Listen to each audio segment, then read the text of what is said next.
Okay.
Let us pray. Guide, we beseech thee, Almighty God, members of this honorable house, that they may wisely deliberate for the good of this country and for the glory of thy name, thy holy name.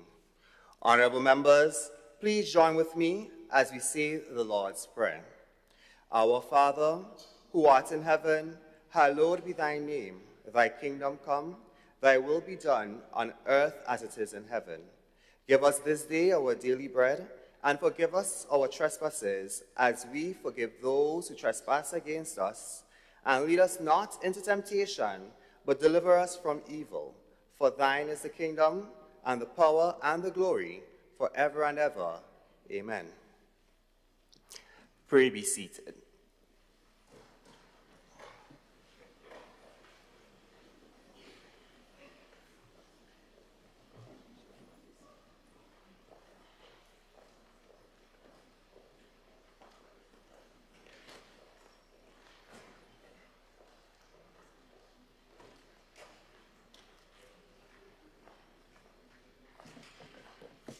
Oath of Allegiance of a new member.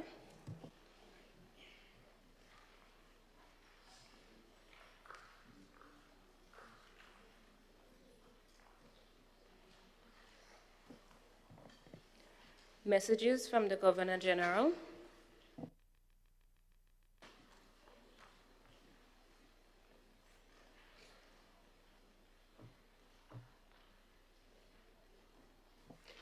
Announcements by Mr. Speaker.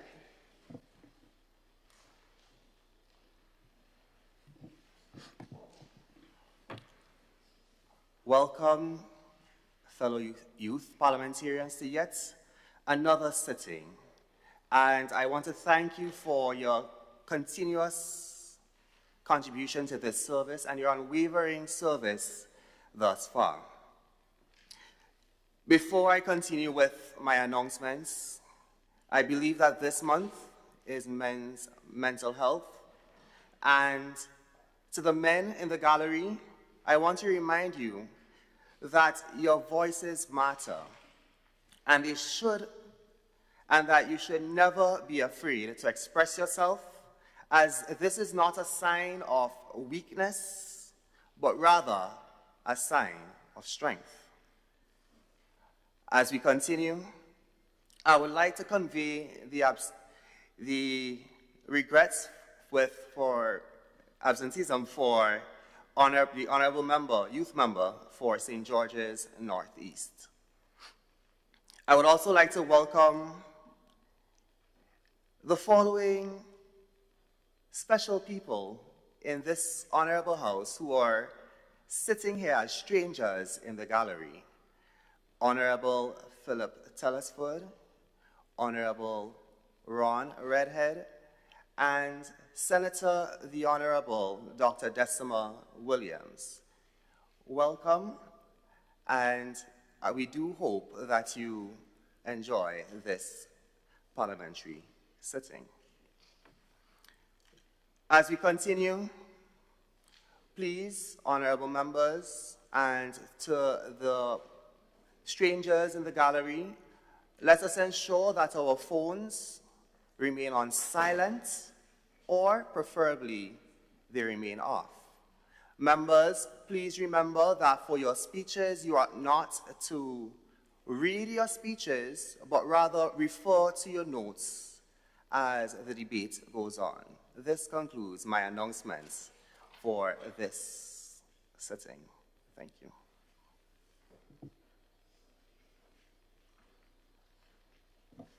Constituency statements.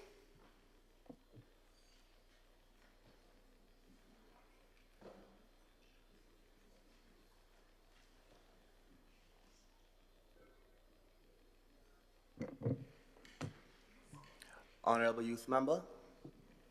Thank you, Mr. Speaker. Good morning. I rise to present the constituency statement for St. George Northwest. Over the past several months, the constituency has remained actively engaged in community development and outreach activities.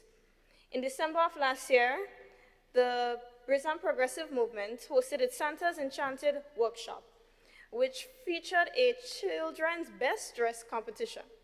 I was pleased to contribute by donating cases of box juices to the winners and runner-ups in both boys and girls categories.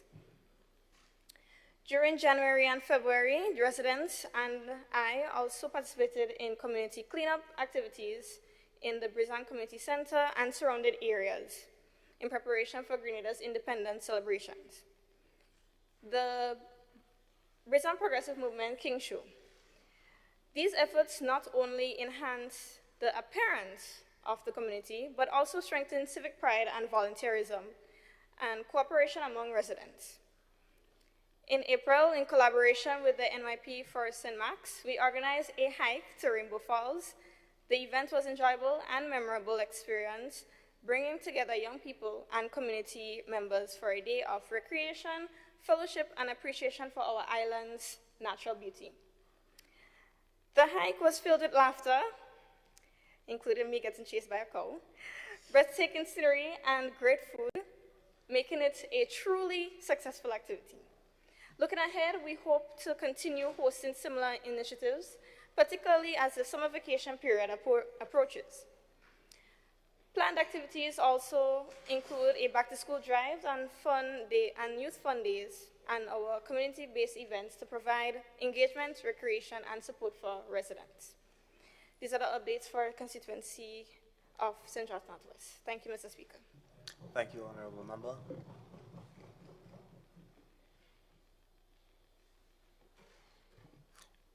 Honorable Youth Member. Thank you, Mr. Speaker. This is a constituency report for the constituency of St. Patrick West. Mr. Speaker, during the reporting period, April to June, I have maintained active monitoring of the national youth programs and opportunities introduced by the Ministry of Youth and Sports, namely initiatives such as the Youth in Business, the National Grant Program, the National Summer Youth Program, and including sponsorship and international opportunities. I would have executed my duty to disseminate all the necessary information I would have received in relation to those programs to all my peers with alacrity. Constituents have indicated that as a result of my sharing of said information, they became aware of the mentioned opportunities, and this achievement has ensured the prevention of exclusion from national youth development for the youth of St. Patrick West. Also, during the reported period, I successfully assisted 2 young farmers in St. Patrick West in preparing grant proposals to the Youth in Business program. The support involved guiding them through the process of drafting clear, structured proposals that aligned with the program's funding criteria, and also helping them articulate their business models, projected outputs, and community impact, while ensuring their proposals reflected national priorities such as food security and youth entrepreneurship. This achievement demonstrated not only direct intervention in supporting vulnerable youth, but also a broader commitment to empowering rural entrepreneurs to accept national opportunities and build stable livelihoods. It is also my sworn duty to engage directly with my constituents, both young and old, through dialogues, discussions, needs assessment, and information sharing, which I have been actively undertaking. And during these exchanges, I do have to highlight that the majority of the engaged youth expressed a lack of experience in grant proposal writing, whereas others indicated uncertainty about alignment of the ideas with national priorities. Many have highlighted the need for stronger mentorship and guidance programs, with a handful pointing out barriers such as transportation and networking opportunities that continue to affect their ability to participate in national programs fully, Mr. Speaker. And through this accomplishment, I foster trust by demonstrating that leadership responds to the lived realities of the constituents. In conclusion, the first quarter, I focused on listening to the lived reality of the young people in St. Patrick West, from fishers and farmers to students, and documenting their challenges in economic opportunity, agriculture, and digital access. Building on that foundation, Mr. Speaker, the second quarter shifted from consultation to action. I ensured youth were informed of national programs, assisted farmers in preparing grant proposals, and began addressing barriers such as mentorship and access. This progression demonstrates that the insights gathered in Q1 are now driving tangible interventions in Q2, laying the path for stronger youth participation and sustainable livelihoods.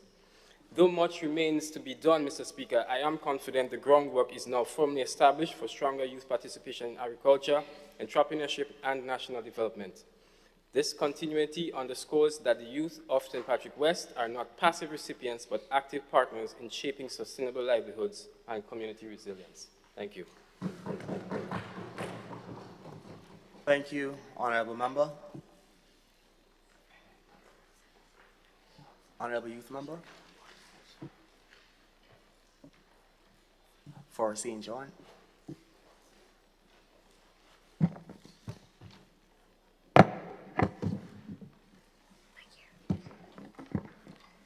Thank you, Mr. Speaker. As I reflect on the first quarter of 2026, I am reminded that true advocacy is also defined by the depth of our service and the strength of our partnership. My initiatives this quarter were not merely projects, Mr. Speaker. They were essential building blocks for a safer, more resilient Grenada. Through the Whale Eye GPS navigation training, my team and I provided our youth fishers from both St. John and St. Mark with critical maritime safety skills. This project was executed alongside the Royal Grenada Coast Guard and the Ministry of Youth and Sports.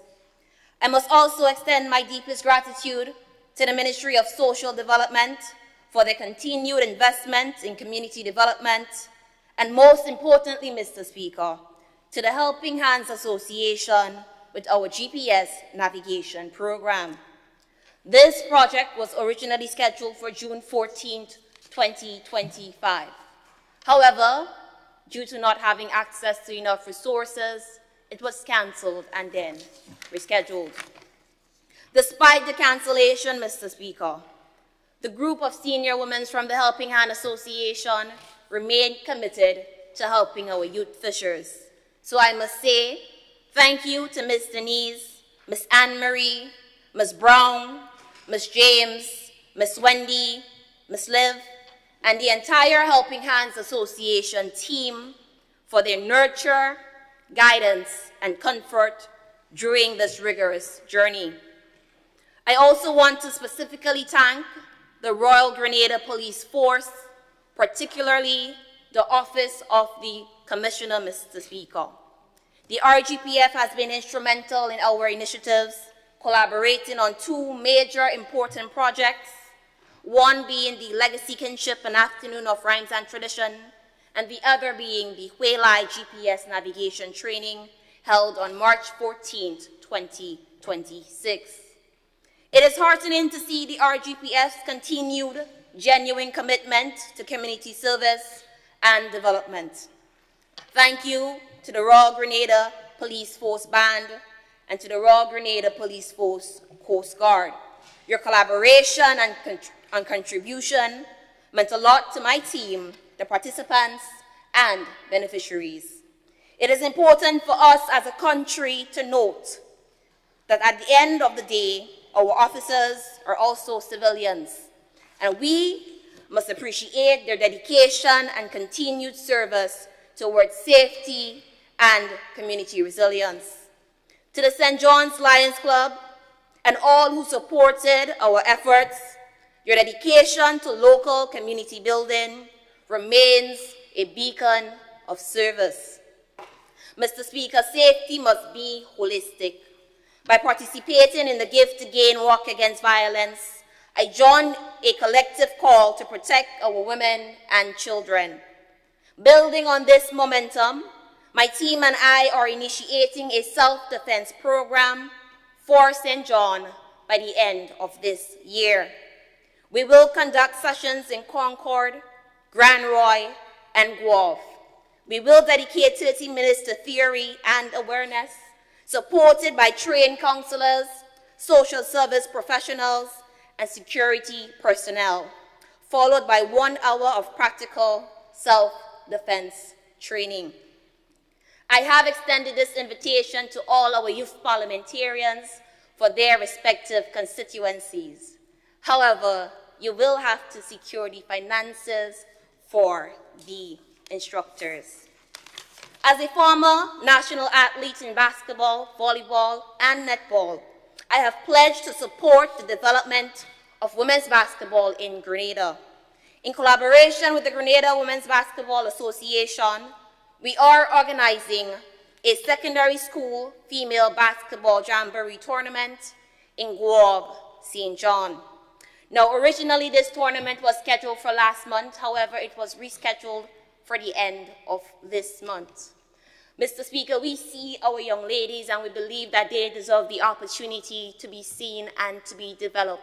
So this would be used as an arena to help them achieve their full potential. Mr. Speaker, advocacy is most powerful when it yields real-world results. During the Parish Youth Parliament for St. John, our swearing-in ceremony, and our 2025 meeting with the Prime Minister of Grenada, I advocated for a single mother family of 6 in dire need. Today, I express my gratitude to the Office of the Prime Minister for financing the transportation and meals for one student to commute to school. Today, this young lady, Mr. Speaker, she stands as a proud graduate, ready to develop her family. This assistance provided more than financial support. It gave a willing child with the fight and a dream, the hope to break the stigmatization that surrounded her. Furthermore, at the same meeting in 2025, I advocated for a single mother of 3 young boys, Mr. Speaker, who suffered severe home damage during Hurricane Beryl. After the rapid damage assessment in St. John, I pledged to help. I watched as a woman who had invested her life savings in a wooden home saw her hard work plunge into darkness in the blink of an eye. And again, Mr. Speaker, I express my sincere gratitude to the Office of the Prime Minister for making provisions to assist her. This quarter, my team and I intend to assist with the reconstruction of her home as a community developmental initiative, providing lunches for the laborers, because I believe a community that works and sticks together is resilient. I want to take this time to jog your memory, Mr. Speaker.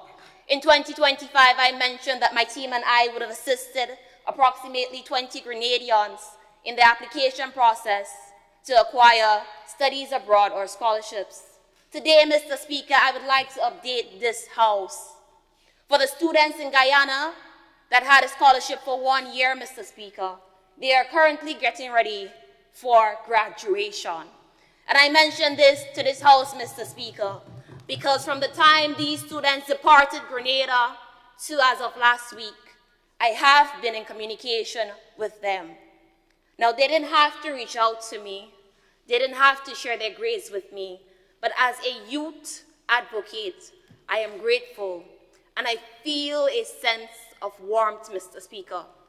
Advocacy means more than being in front. It means more than having control. Sometimes we are placed in situations in which we would lend a hand, advice, or counseling to help those that are not seen and those in dire need. Mr. Speaker, my team and I are committed to continuing to serve the constituents of St. John and Grenada. I thank you. Thank you, Honorable Member. Honorable Youth Member for St. Mark. Thank you, Mr. Speaker. Mr. Speaker, I rise today to deliver my constituency report on a recent youth engagement initiative held within the beautiful parish of St. Mark. As a national parliamentarian for St. Mark, it is my distinct privilege to advocate for the holistic development of young people, recognizing that leadership is not just exercised within the walls of this honorable chamber, but on the ground with the people we represent. My team and I, along with the honorable member for St. George Northwest, recently organized a community youth hike. Mr. Speaker, the destination chosen for this journey was none other than one of our gems, the beautiful Rainbow Falls. The vision behind this initiative was multifaceted. we sought to design an activity that tackled several core areas of youth well-being simultaneously. First, environmental connection and eco-awareness. We wanted to get our young people away from the screens, out of the comfort zones and into the natural spaces. By navigating the trails to Rainbow Falls, our youth were able to witness firsthand the raw, pristine beauty and massive ecotourism potential that lies right in our backyard. Second, social cohesion. The hike served as a platform to break down barriers. The terrain challenged us, but it allowed youths within St. Mark's to connect, support one another through rough patches, and build meaningful relationships. Third, physical wellness. We directly addressed the vital need for youth fitness. Tracking a demanding physical trek into an adventurous excursion proved to our participants that maintaining an active lifestyle can be both exhilarating and deeply rewarding.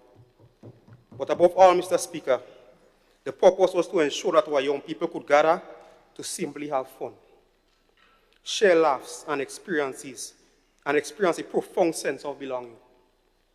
To see the shared joy on their faces when they finally stood before the cascading waterfall made every single step worthwhile.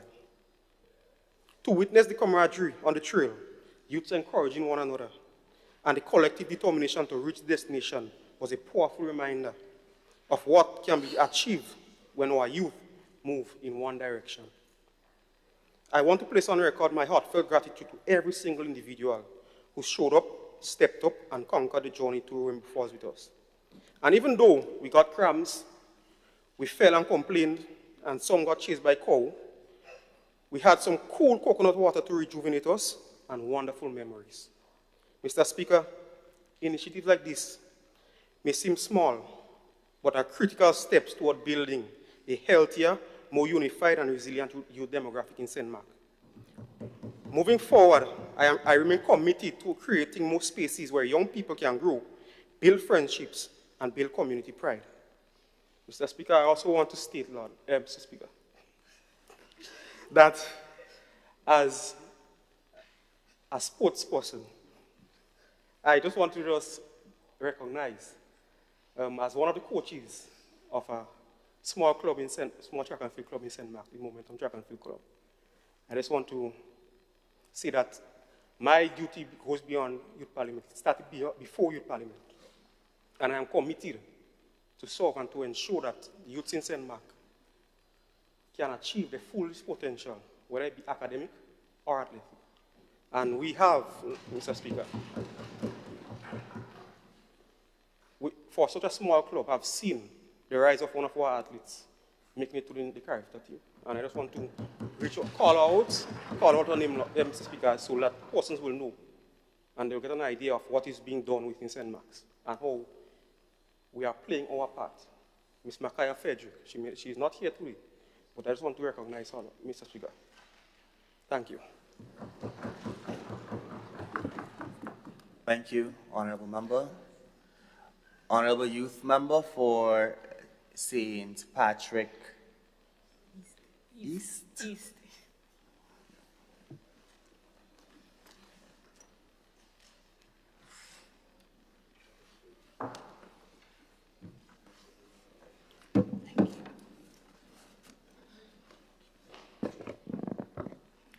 Thank you, Mr. Speaker.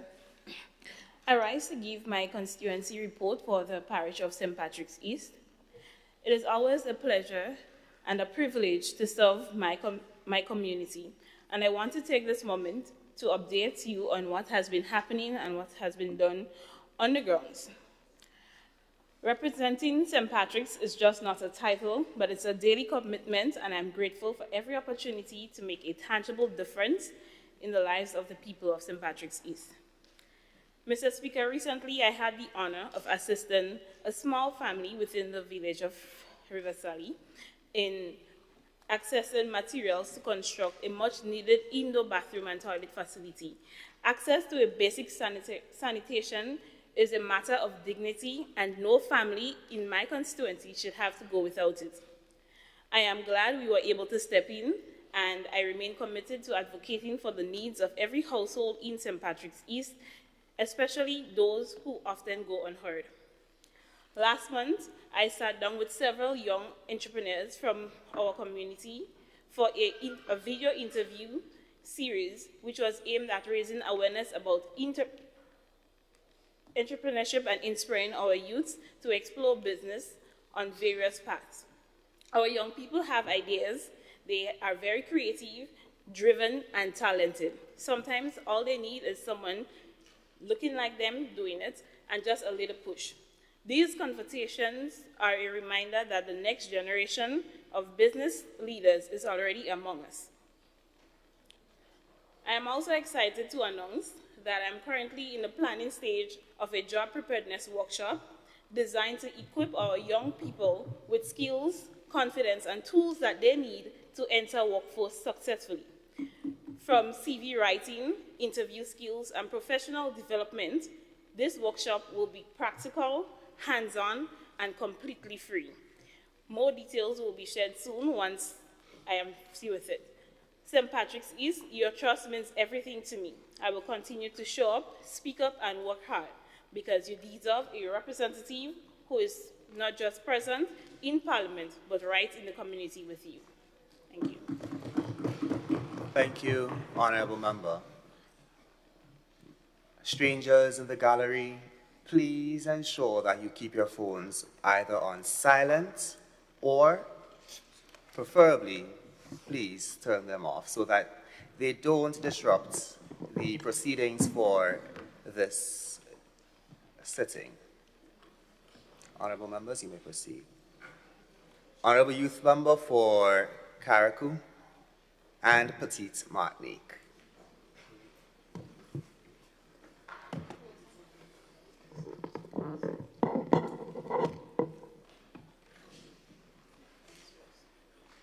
Mr. Speaker, members of this Honourable House, I stand today to provide an update on initiatives undertaken in the constituency of Carriacou and Petite Martinique during this quarter. Firstly, Mr. Speaker, on the 17th of April, I facilitated an interactive session at the Hillsborough Secondary School on the importance of effective decision-making. The session focused on helping the students understand the decision-making process by assessing situations carefully, considering consequences, evaluating options, and making informed choices. Mr. Speaker, through practical exercises, games, and relatable real-life scenarios, the students engage in meaningful discussions that reinforce the importance of sound judgment, responsibility, and personal growth, which is much needed in this time. Secondly, Mr. Speaker, we continued the Youth on the Block initiative in collaboration with the Division of Youth Carriacou and Petite Martinique in the village of Bogles. The Northern Division of the Royal Grenada Police Force provided valuable insights on the bill shortly entitled Drug Abuse Prevention and Control Amendment, with particular emphasis on the decriminalization of cannabis. This fostered meaningful discussions and increasing awareness of the legislation and its implications. The session attracted strong interest from our young people, particularly young men whose active participation reflected a growing commitment to national issues. Lastly, Mr. Speaker, on the 18th of April, I was pleased to host our very first Youth Connect picnic, which brought together over 60 young people across our constituency. The event was designed to provide a positive and welcoming environment where young people could build relationships, strengthen friendship, and participate in activities that promote personal development, wellness, creativity, and community spirit. Throughout the evening, Mr. Speaker, participants enjoyed motivational presentations, interactive games, yoga, and painting sessions that encourage mindfulness, creativity, and self-expression. The event successfully combined learning, recreation, and personal growth, creating a memorable and enriching experience for all those who attended. Mr. Speaker, the response from the participants was overwhelmingly positive, that they clamored for this to become an annual event. However, no official decision has been made on that, but we are willing to explore that possibility. Mr. Speaker, I must say that this initiative would not have been possible without the support of a number of sponsors and partners, and I wish to place on record my sincere appreciation to each and every one of them. Mr. Speaker, if I start by calling names of the individuals, the organizations, we would not leave here today. Mr. Speaker, their contributions helped make this event a success, and it served as a reminder of what can be achieved when individuals, organizations, and communities work together in support of our young people. In closing, Mr. Speaker, when I entered this honorable house 9 months ago, I did so with a clear commitment to serve the young people of Carriacou and Petite Martinique. And while there is still much work ahead, these initiatives, together with others, demonstrate meaningful progress and reflect our broader vision for youth empowerment and community development. I encourage our young people, through you, Mr. Speaker, to remain engaged, seize opportunities, and play an active role in shaping your future and the future of our islands. Together, let us continue to build, advance as one people. Thank you, Mr. Speaker. Thank you, Honorable Member.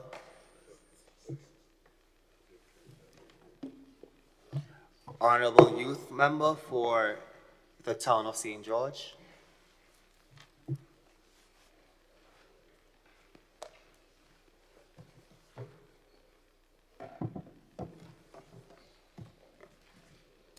Thank you, Mr. Speaker. Mr. Speaker, I rise to present the constituency report for the Town of St. George. On January 8, 2026, we officially launched the Tools for Tomorrow initiative, an initiative launched to support vulnerable students by providing essential school supplies, improving classroom preparedness, and promoting equal access to school supplies. On that day, we visited the St. George's Methodist School, where 5 backpacks of hope, which are backpacks filled with notebooks, pencils, pens, crayons, folders, rulers, erasers, and sharpeners, were distributed to select students. This was followed by a short interactive session where I shared my role, explained the purpose of the initiative, and offered words of encouragement to inspire the students. The second distribution took place on January 9th at the St. George's SDA Primary School. The day began at 9 a.m. with a church service, followed by a distribution of additional backpacks and a meaningful engagement session with the students. A special thanks to my team and National Youth Coordinator, Ms. Ifina Patrick, for their continued support in this initiative. Additionally, on February 21st, I participated in an intergenerational dialogue on women's rights and empowerment alongside a fellow national youth parliamentarian.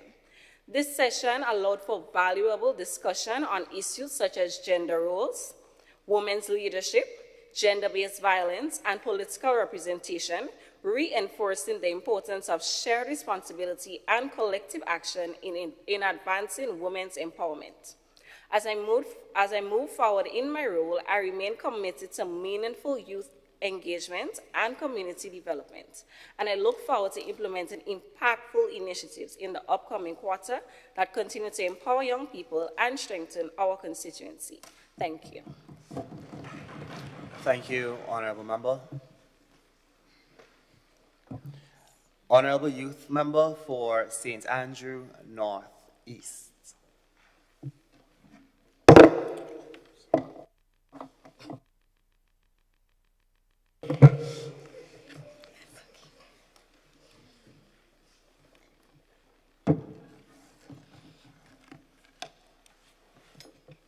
I think we just got our first laugh of the day. Good afternoon to everyone. Thank you, Mr. Speaker. As National Youth Parliamentarian for St. Andrew Northeast, I remain committed to representing the voices, concerns, and aspirations of young people within my constituency and across Grenada with immense pride.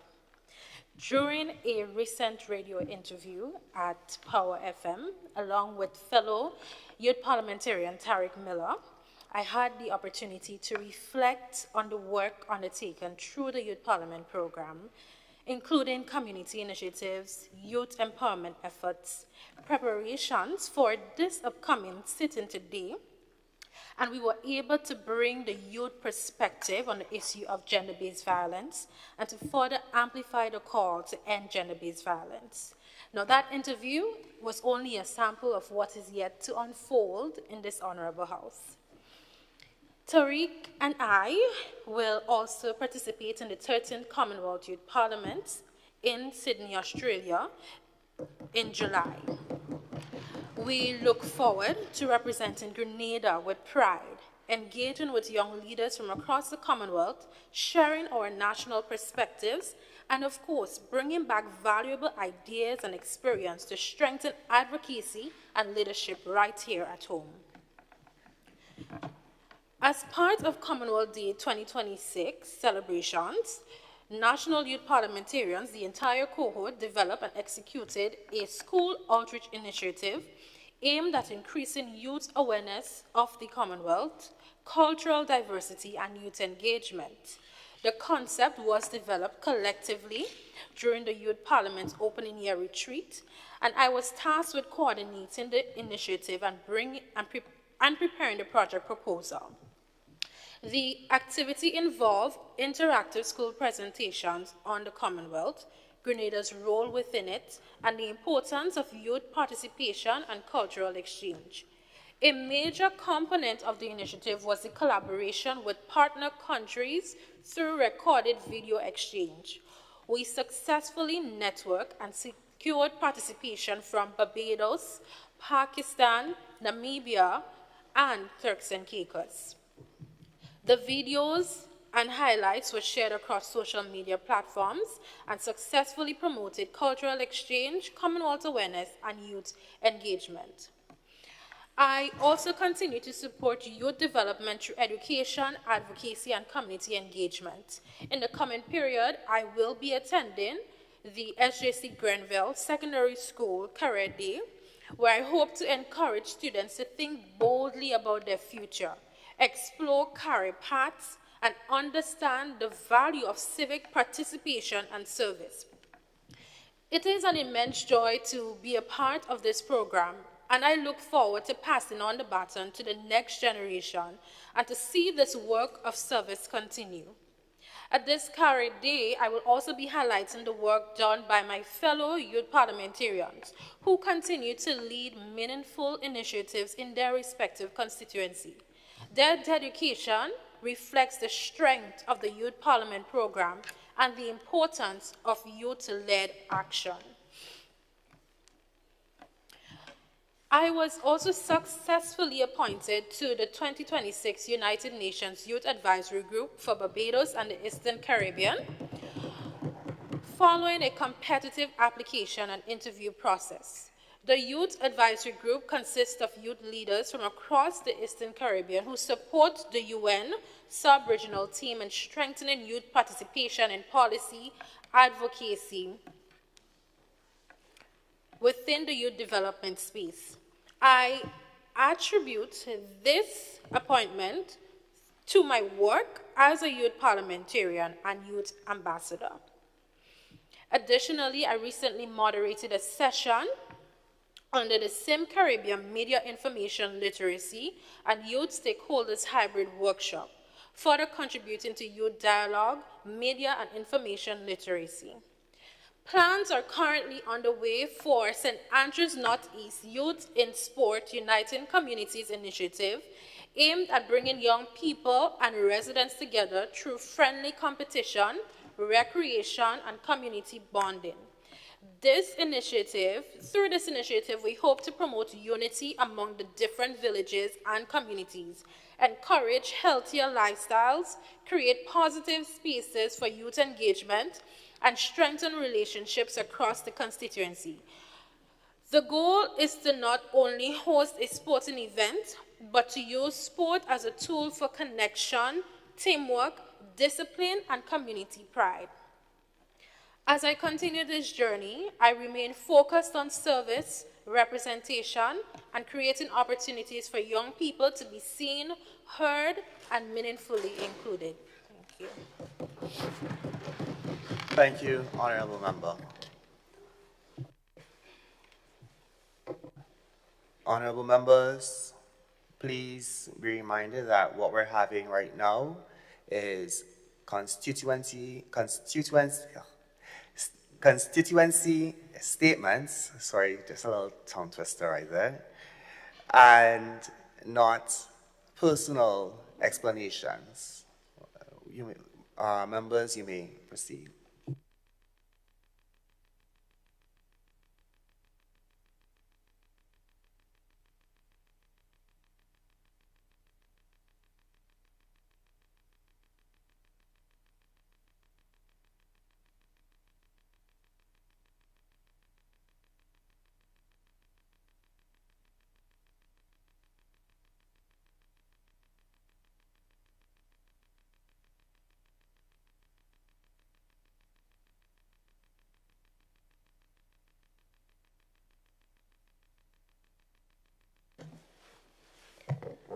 Confirmation of minutes.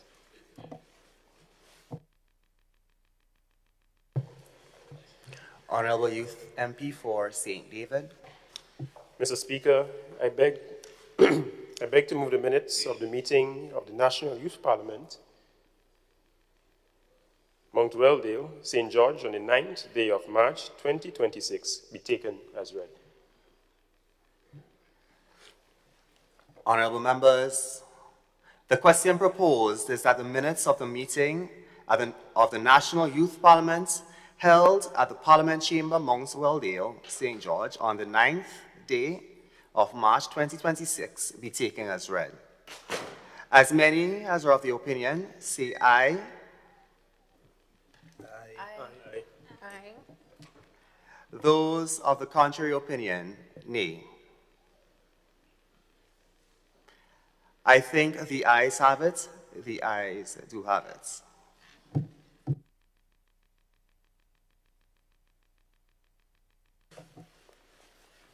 Honorable Youth Member. Mr. Speaker, I beg to move for the confirmation of minutes of the meeting of the National Youth Parliament held at the Parliament Chamber, Mount Welldale, St. George, on the 9th day of March 2026. Honorable members, the question proposed is that the minutes of the meeting of the National Youth Parliament held at the Parliament Chamber, Mount Welldale, St. George, on the 9th day of March 2026 be confirmed. As many as are of the opinion, say aye. Aye. Aye. Those of the contrary opinion, say nay. I think the ayes have it. The ayes do have it.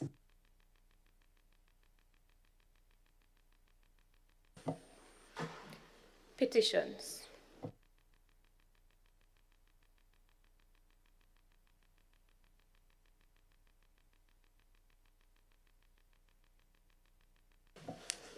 Personal explanations.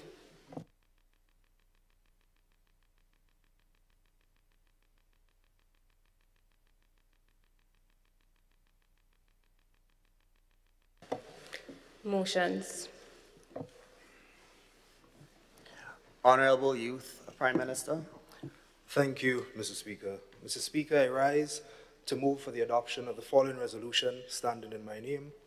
Whereas gender-based violence, or GBV, which includes domestic abuse, sexual harassment, and assault, as well as digital violence, remains a pervasive violation of human rights affecting women, men, and children across the Caribbean. And whereas gender-based violence undermines social cohesion, public health, and economic development while perpetuating cycles of trauma and inequality. And whereas international obligations and regional frameworks call for the elimination of violence and the promotion of gender equality, And whereas the youth are key agents of change in advocating for safer communities, equitable relationships, and stronger institutions, be it resolved that schools and tertiary institutions incorporate gender-based violence awareness, consent education, and gender equality into their curricula. Be it also resolved that police officers, judicial officers, and frontline service providers in Grenada receive mandatory specialized training to ensure that gender-based violence cases are handled with sensitivity, fairness, and survivor-centered approach. Be it further resolved that the government of Grenada conduct a public safety review of existing laws governing self-defense tools and expand the list of approved self-defense tools, including but not limited to pepper spray, with appropriate safeguards against misuse and clear penalties for unlawful possession or abuse.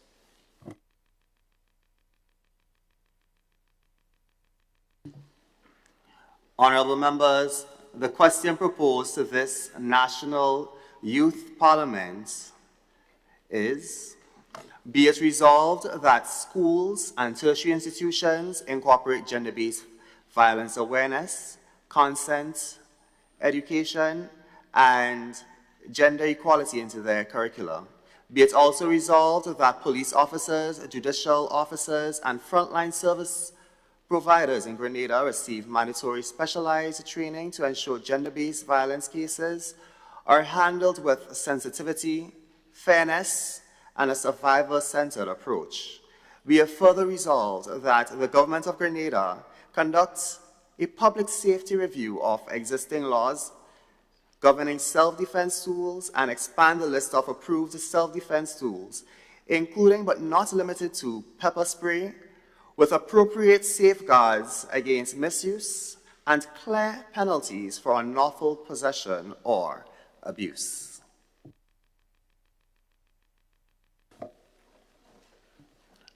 Honorable Youth Prime Minister. Thank you, Mr. Speaker. Mr. Speaker, before I start, I'd like to apologize in advance if I shed a tear or if my emotions get the best of me. However, given the importance of this debate, I will try my best.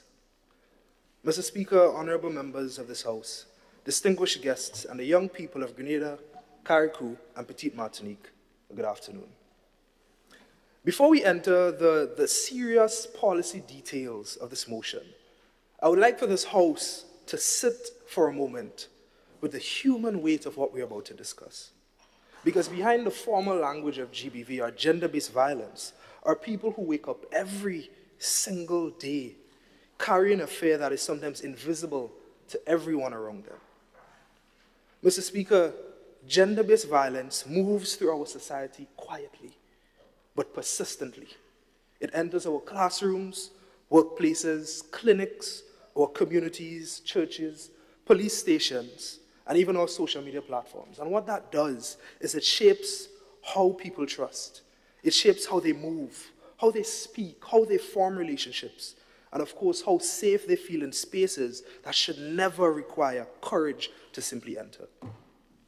According to the World Health Organization, about 1 in 3 women globally would have experienced physical or sexual abuse in their lifetime. Now, Mr. Speaker, to translate this into something that is near to home, if there are 30 women here in this chamber today, according to this global statistics, it would mean that 10 out of those 30 women would have experienced some sort of physical or sexual abuse.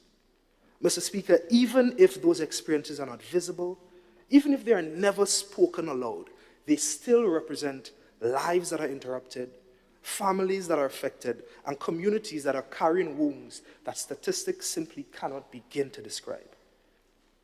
Mr. Speaker, this resolution sits on 3 key pillars: prevention, protection, and public safety. That's a nice alliteration. Mr. Speaker, prevention means shaping attitudes early enough that respect, consent, gender equality, and healthy relationships are not treated as emergency lessons after the harm has occurred. Protection means ensuring that when a survivor reach out, because we want them to reach out, the systems around them are trained, sensitive, fair, and capable of responding without deepening the trauma.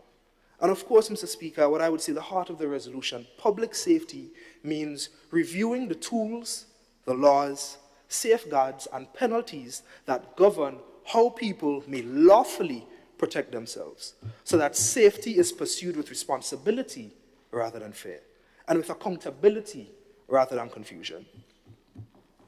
Mr. Speaker, it's my personal conviction that prevention must begin with education. Because the truth is, no society can seriously claim that it wants to reduce violence while leaving young people to learn about consent, power, respect, relationships from silence, peer pressure, misinformation, or whatever social media algorithm finds them first. Because, Mr. Speaker, the truth is this is mainly how they are currently learning. Schools and tertiary institutions must remain places of academic preparation.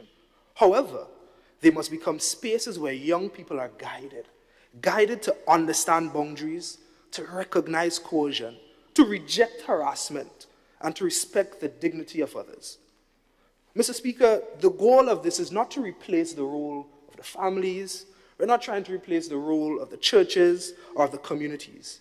It is about ensuring that our national education system reinforces the values that every safe society should depend on, which is including but not limited to self-control, mutual respect, responsibility, empathy, the ability to understand, Mr. Speaker, that another person's body, their privacy, their voice, and dignity are never and should never be available for abuse. Mr. Speaker, protection must be survivor-centered, because the moment a survivor decides to speak is often one of the most fragile moments of their lives. And if, God forbid, in that moment, they are met with disbelief, careless questioning, public embarrassment, or as we all know, institutional delay, that same person may retreat into silence, and the system that we should have designed to protect them would have been driven them away.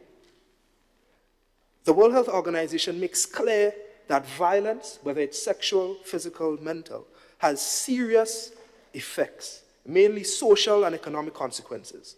That is why this resolution calls for mandatory specialized training for police officers, judicial officers, and frontline service providers. Not because we are attacking our institutions, and not because we are not saying that they are not doing a good job, but because, Mr. Speaker, the seriousness and the intensity of the issue requires institutions to be more prepared than they are, more coordinated, more humane, and capable of treating survivors with dignity from the very first point of contact. Mr. Speaker, it would be extremely remiss of me to stand here and go on as if Grenada would be starting from nothing. No, we already have a Domestic Violence Act on our books, and our wider legal frameworks include laws such as the Criminal Code, the Police Act, the Child Protection and Adoption Act, and other public order and custom-related laws that shape how safety, protection, and enforcement and regulated tools are handled within our nation. Grenada is also party to many regional and international agreements that call on not merely individuals or members of parliament to condemn violence in their speeches, but to educate, to protect, to investigate, and to continue to improve on policy over time. The point, therefore, Mr. Speaker, is not that Grenada has no laws or no obligation. The point is that our laws, our institutions, our procedures, and public safety frameworks must be reviewed, and they must be strengthened so that what currently exists on paper can better translate into protection in real life. Mr. Speaker, public safety must be handled with balance. It must be handled with seriousness and discipline, especially where the resolution calls for a review of the laws governing self-defense tools, with safeguards against misuse and clear penalties for unlawful possession or abuse. And this is not a call for disorder. What we are doing, Mr. Speaker, we're not saying that the citizens of Grenada should take justice into their own hands. It is a call for a responsible review of whether our laws currently provide reasonable and regulated options for personal safety, particularly in moments where danger is immediate and help may arrive not quickly enough. The resolution as well does not pretend that one sitting of Youth Parliament will end the gender-based violence. I mean, let's be real. Any serious person knows that the roots of the problem are too deep for a 2-hour debate. However, it does insist that prevention must begin earlier, that institutions must respond with greater sensitivity and competence, that public safety must be reviewed responsibly, and that survivors must be treated not as burdens on the system, but as citizens deserving protection, dignity, and justice. Mr. Speaker, a society reveals its values not by the rights it writes into law, but by the courage it shows when those same rights are violated. And if we want Grenada, Carriacou, and Petite Martinique to be a place where young people grow up understanding respect, where survivors are not left to navigate broken systems alone, and where safety is treated as a shared national duty, then this resolution is a step in that direction. Mr. Speaker, I proudly move this resolution because dignity is not negotiable, safety is not optional, and prevention just cannot wait. I thank you. Thank you, Honorable Member, for your contribution. Honorable Youth Member for St. John.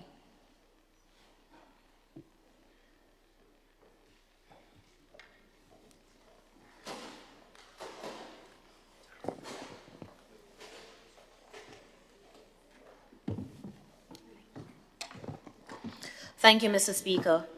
I stand to second this motion and, of course, permission to quote throughout my entire speech. Permission granted. Fellow Grenadians, gender-based violence is not merely a social issue. It is a pervasive violation of human rights, undermining our social cohesion, our public health, and our economic development. As a Youth Minister of Finance and Economic Development, I view our nation through the scope of our collective output. Yet I ask this chamber, how can we boast of a balanced ledger when our women, children, and even men live in fear? Domestic abuse, sexual harassment, and digital violence are not private home squabbles. They are acts of economic warfare.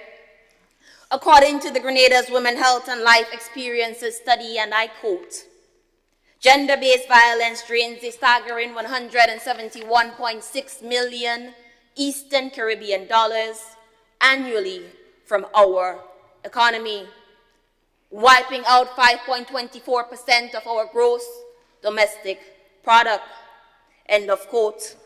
For such a national emergency, Mr. Speaker, I say let us stop budgeting for the aftermath of trauma and start investing in human infrastructure. Therefore, I propose that our government of Grenada create the Economic Sanctuary Project, an investment model that treats survivor support as a means to reduce long-term social costs and restore economic independence. To ensure fiscal integrity, candidates will undergo a rigorous vetting process by our social, housing, and administrative services to prioritize those in most acute danger. By providing temporary housing units and intensive training in financial literacy and professional development, it will link survivors directly to employment. Currently, Mr. Speaker, many Grenadians, whether searching for a peace of mind, escaping abuse, or seeking closer access to their place of employment, are forced to pay approximately 1,500 EC dollars monthly in rent. Over a duration of 20 years, that is over 360,000 EC dollars in the pockets of private landlords, Mr. Speaker. A fortune that could have financed a piece of home, a piece of land, a home, build a business, or pursue higher education. Our solution to give these citizens the option to lease to own with monthly payments of just 600 EC dollars towards these housing units, Mr. Speaker. This allows survivors to secure generational wealth while the state recovers its initial capital investment, turning beneficiaries into self-reliant, wealth-generating taxpayers. Fellow Grenadians, physical security is a baseline of economic participation. If the Firearms Act of Grenada can accommodate lethal firearm permit, then we can absolutely amend our statutory laws to legalize a regulated, non-lethal protective tool like pepper spray. This ensures personal sovereignty through mandatory tactical training and accountability while generating annual permit fees modeled after the public safety framework in Jamaica. By leveraging smart city, surveillance infrastructure, and forging a bilateral partnership with the People's Republic of China, we can also initiate a Safe Grenada surveillance program. Mr. Speaker, can I have 1 additional minute to wrap up my speech when the time comes? No problem. Thank you. This strategy ensures our streets remains corridors of commerce and education rather than zones of insecurity. To fund this, Mr. Speaker, we propose a corporate social equity policy in which large businesses contribute 2% of their annual earnings into a national dignity and resilience fund. This is not a tax. It is an investment in market stability. Furthermore, our government can leverage specialized financing windows from the Caribbean Development Bank and UN Women for grants in gender-responsive infrastructure. Fellow Grenadians, true economic development is not about how much capital we accumulate at the top. It is about how effectively we lift the crushing weight of terror from the bottom. Remember, respect must be the foundational currency of a resilient society. Therefore, let us stop budgeting for tragedy and start investing in the currency of peace, sovereignty, and prosperity for every Grenadian. I thank you. Thank you, Honorable Member. Honorable Youth Member for St. Andrews Northeast.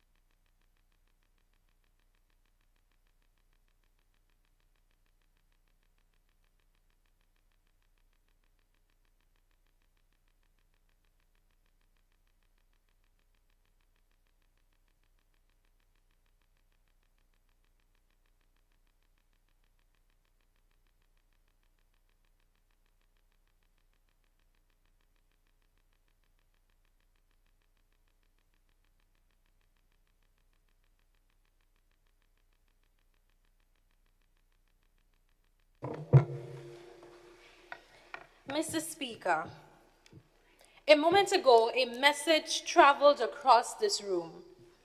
It moved from woman to woman, reaching every female member present.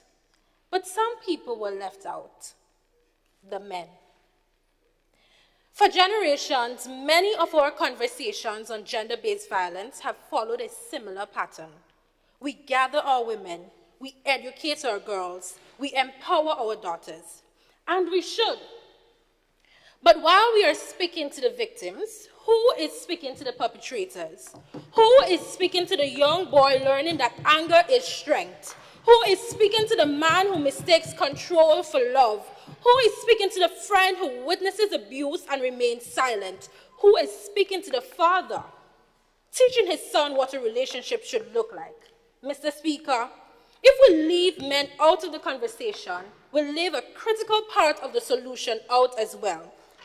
By no means am I insinuating that the honorable men in this chamber are perpetrators, nor am I suggesting that men cannot be victims of gender-based violence.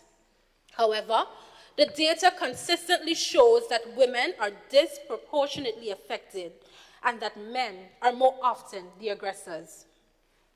Therefore, we cannot solve a problem by speaking only to those who suffer from it.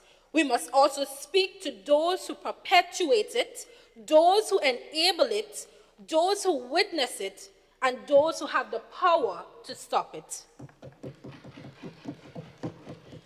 Mr. Speaker, with that in mind, I submit that the opposition stands ready to leave no stone unturned in confronting and eradicating gender-based violence.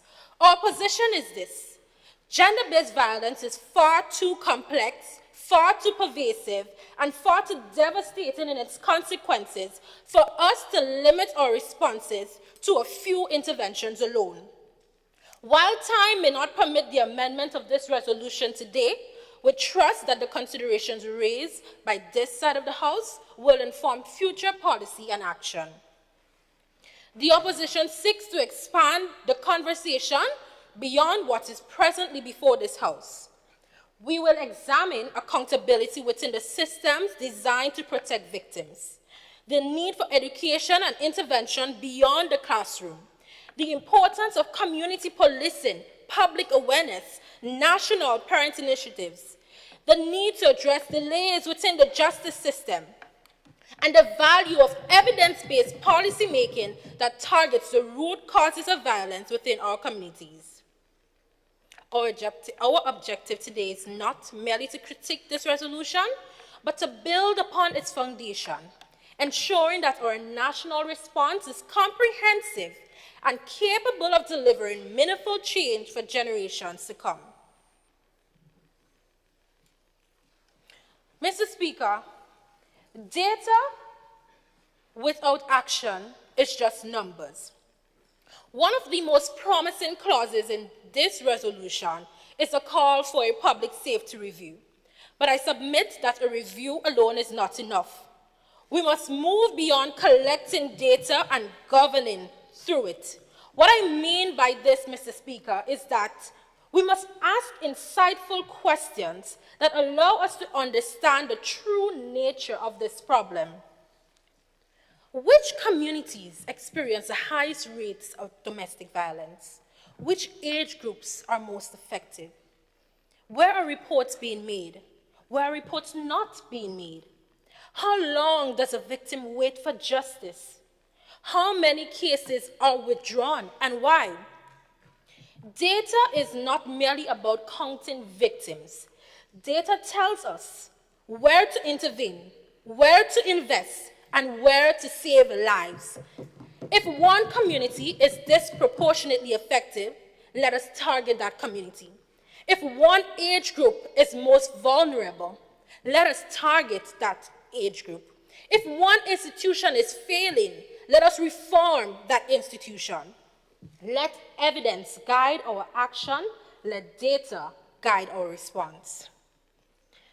Mr. Speaker, justice delayed is often perceived as justice denied. When victims come forward, they do so at great personal cost. They relieve painful experiences. They face scrutiny.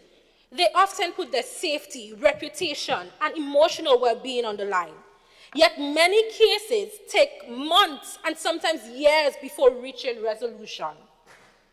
These delays create frustration, discourage reporting, weaken confidence, and leave victims feeling abandoned by the very systems meant to protect them. We must examine ways to reduce the bottlenecks within the justice system. I submit to this Honorable House 3 solutions. Set aside specific days or court sittings for domestic violence and sexual offense matters to ensure victims receive timely access to justice. Cases involving violence should not compete indefinitely with every other matter before the court. Appoint additional magistrates, judges, prosecutors, or support staff where capacity is limited. An overburdened system cannot deliver timely justice, no matter how strong our laws are. Fast-track high-risk cases. Develop criteria for prioritizing cases involving serious violence, repeat offenders, children, or situations where victims remain at risk. Mr. Speaker, victims should not have to endure years of uncertainty while awaiting justice.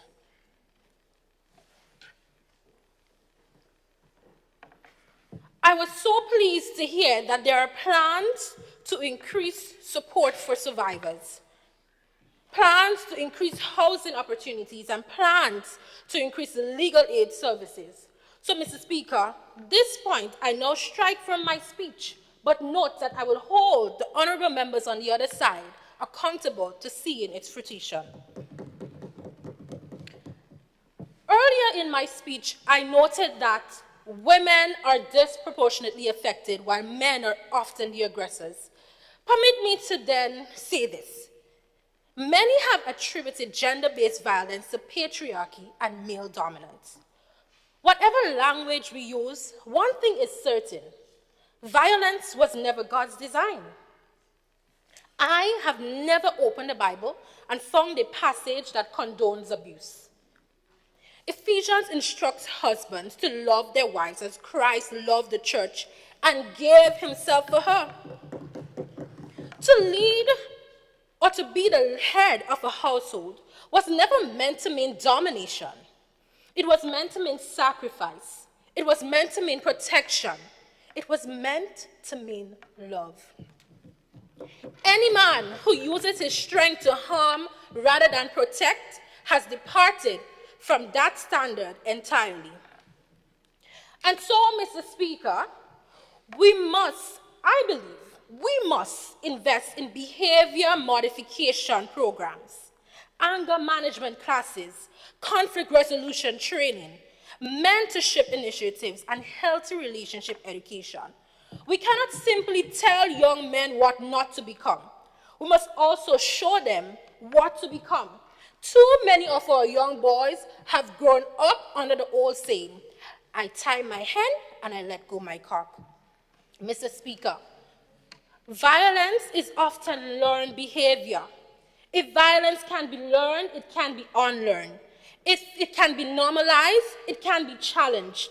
If it can be perpetuated, it can be prevented, and better behaviors can be taught. The global evidence is clear.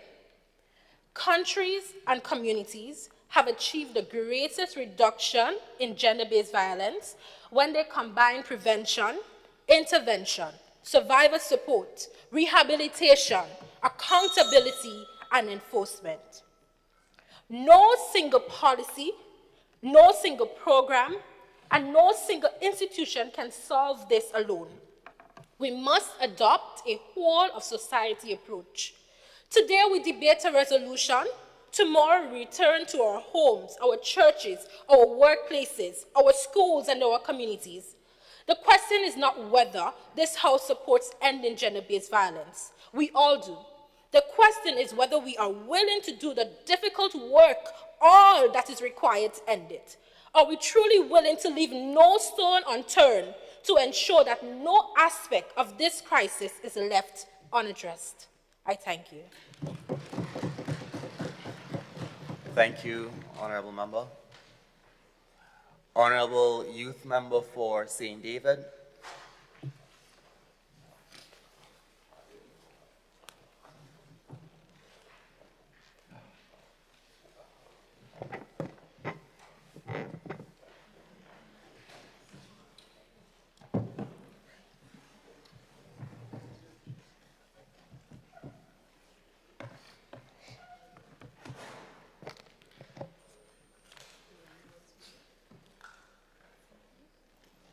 Thank you, Mr. Speaker.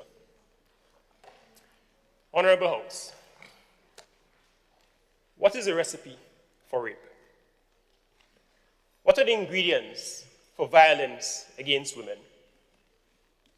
Mr. Speaker, a cup of silence, a heavy measure of delay,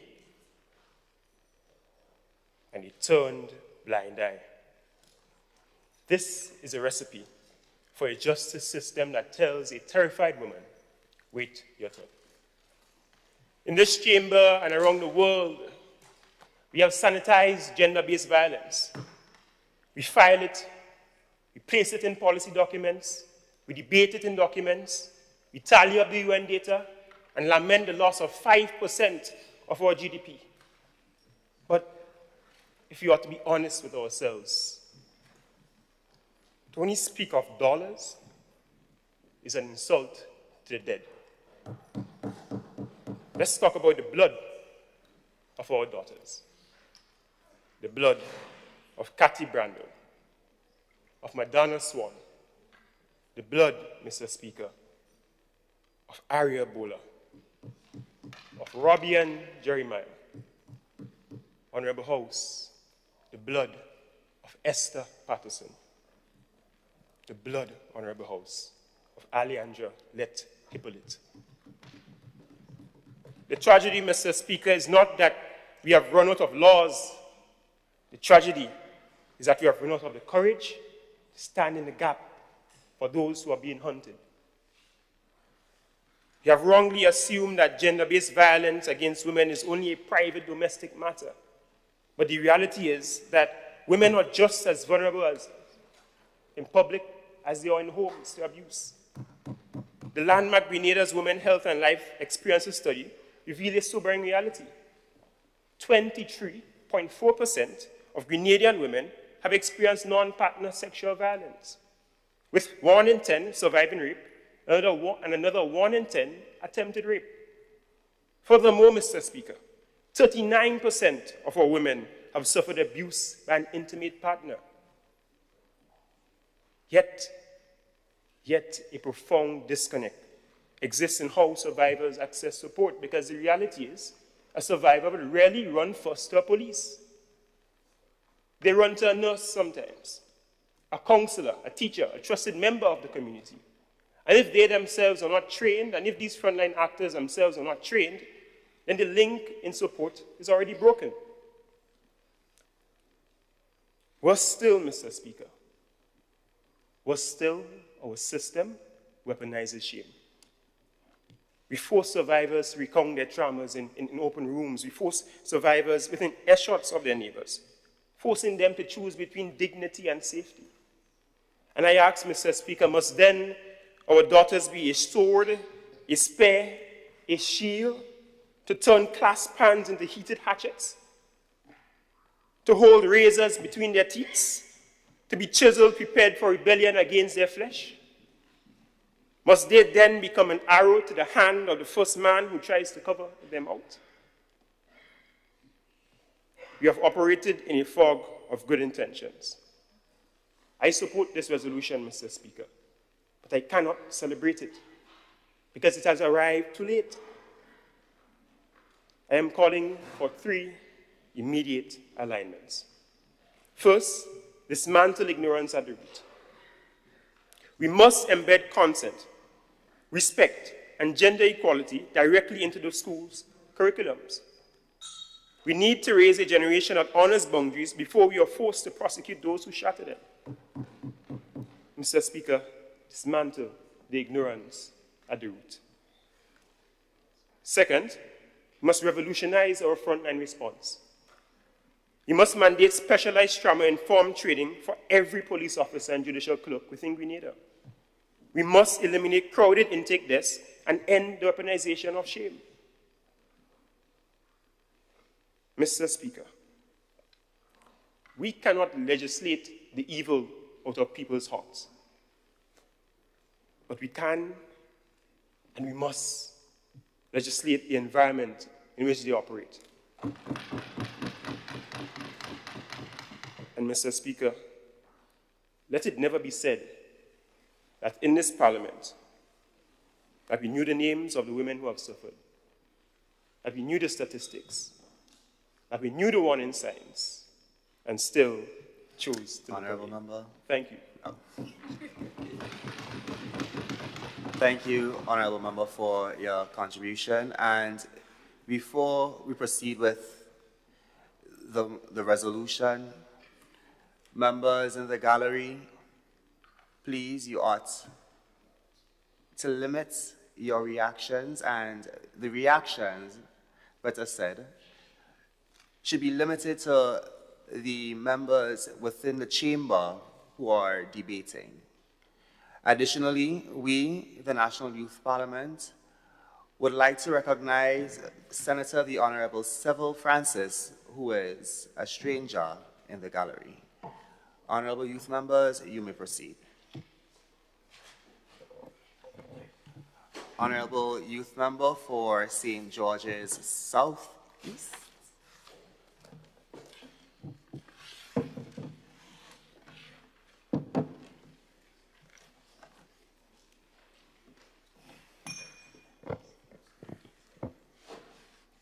Mr. Speaker, before I begin, permission to go through the speech? Permission granted. Thank you. Mr. Speaker, distinguished guests of the gallery, all good afternoon. Proverbs 22:6 says, and I quote, "Train up a child in the way he should go, and when he is old, he will not depart from it." End of quote. These words from Proverbs 22:6 reminds us of a simple truth, that values we instill in our young people become the values that shape our nation. What we teach, what we normalize, and what we fail to correct does not disappear with time. It grows and it becomes an habit.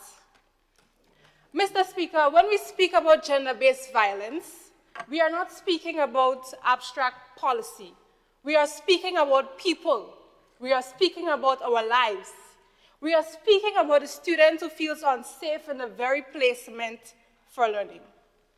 The young person who becomes a victim of harassment at a social event. The child who lies awake at night, hearing violence at home. The son who learns that anger is power because it is all he has ever seen. The daughter who learns to accept mistreatment because it has been made to feel normal. No one should mistake fear for love, Mr. Speaker. No one should suffer silence because they fear they will not be believed. Yet, for far too many, this remains their reality. We often say, Mr. Speaker, it takes a village to raise a child. So what is the village really teaching them? The parents, the teachers, the coaches, the friends. What are they teaching them? Mr. Speaker, that is why this resolution, it matters. If harmful attitudes can be learned, then respect can be taught. If violence can be normalized, then consent, equality, and healthy relationships can be normalized as well. As Minister responsible for youth, sports, and cultural development, I view this resolution as a mandate for action. My ministry will expand the Youth Caravan program, taking structured awareness sessions on gender-based violence, consent, respect, and healthy relationships directly into schools and communities across the Tri-Island state. We will roll out youth-led GBV prevention networks, training young people to serve as peer educators, mentors, and early intervention advocates within their schools and communities. We will introduce school-based GBV awareness and reporting campaigns to ensure that students not only understand what violence is, but also where and how to seek help safely. Mr. Speaker, I want to bring this to your attention. Oftentimes, when survivors find the courage to speak, the system they encounter sometimes fails them. They are met with doubt, delay, or dismissal. That is unacceptable. That is why this resolution calls for specialized training for police officers, judicial officers, and frontline workers. Those entrusted with authority must respond with seriousness, sensitivity, and urgency. Anything less is a failure of duty.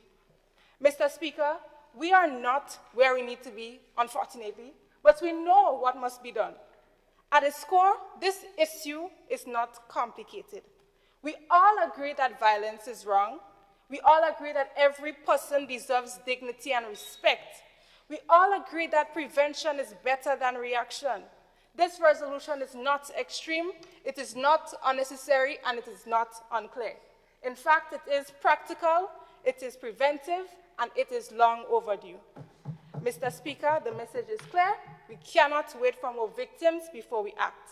The time for action was since the first case, but it's better now than never. So the time for action is now. Thank you, Mr. Speaker. Thank you, Honourable Member.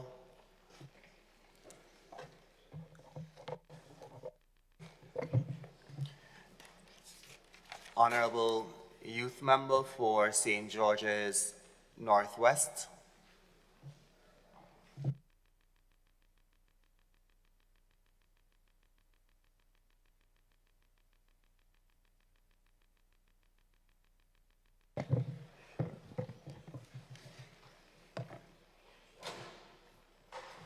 Thank you, Mr. Speaker. Good afternoon. I rise today not to oppose, but to give a critical insight into this resolution, to present practical and meaningful steps towards addressing gender-based violence in Grenada.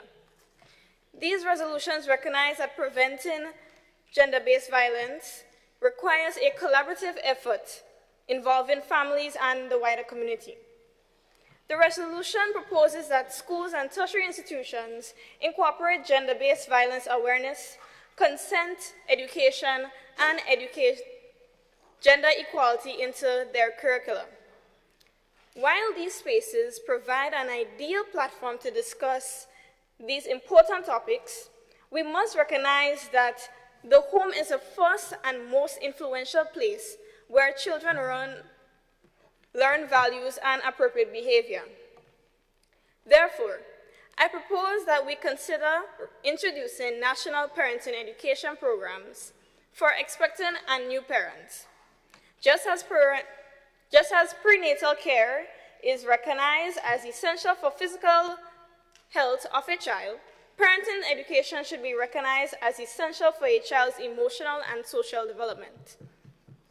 The very curricula that we aim to use in our schools, the tertiary education, can be modified to be taught at home. Parents understand their child's maturity level, personal circumstances, and family values. Countries such as Sweden and Denmark have established family centers and parenting programs that provide guidance to parents on child development, communication, and emotional regulation. These programs are designed to strengthen families and support positive outcomes for children. Imagine a mother teaching her daughter how to recognize the warning signs of an unhealthy relationship, drawing not from her own experiences, but also from parenting education she has received. Imagine a father teaching his son to respect women and resolve conflicts peacefully, reinforced by skills and knowledge gained through family support programs. Mr. Speaker, schools can reinforce these lessons, but families must remain at the center of values education. When homes and schools work together, children receive consistent message about respect, equality, and nonviolence. The resolution proposes expanding the list of approved self-defense tools, including pepper spray. While the desire to increase personal protection is understandable, expanding access to such tools may create new risk. Pepper spray, for example, can be used inappropriately, stolen, or even turned against the very person carrying it. It may also escalate confrontations that could otherwise have been avoided. Mr. Speaker, I support the proposal to expand the list of approved self-defense tools, as individuals have the right to reasonable means of protecting themselves, especially when faced with immediate danger. However, this expansion must be accompanied by appropriate safeguards and to ensure public safety and prevent misuse. Clear regulations should govern the sale, possession, and use of such tools, including limits on canister size and concentration levels, age restrictions, mandatory safety guidelines and at the point of purchase, and strict penalties for unlawful possession or abuse. At the same time, self-defense tools should not be viewed as a replacement for effective policing and crime prevention. While these tools may provide immediate protection in certain situations, lasting public safety can be only achieved by addressing violence before it occurs. Therefore, continued investment in crime prevention initiatives, youth development programs, public awareness campaigns, and safety community environments remains essential. Mr. Speaker, I would like to commend the excellent work being carried out by the community policing departments within the Eastern Division. Through its engagements with residents, community policing has strengthened trust between law enforcement officers and citizens, encouraged greater cooperation, and helped identify potential threats before they escalate into violence. For this reason, I call for increased investment in community policing initiatives, including additional personnel. Mr. Speaker, extra minute. Honourable Member, I would grant you that minute. For this reason, I call for increased investment in community policing initiatives, including additional personnel, training, equipment, transportation, and community outreach programs. At the same time, greater support should be provided for shelters and services that assist victims of gender-based violence, ensuring that survivors have access to safe spaces, counseling, and resources necessary to rebuild their lives. We can take a comprehensive approach to prevention and protection. Let us work together to build a Grenada where respect, equality, and safety are not merely ideals, but realities experienced by every citizen. This is no longer big woman and man business. This is gender-based violence, and we must be proactive.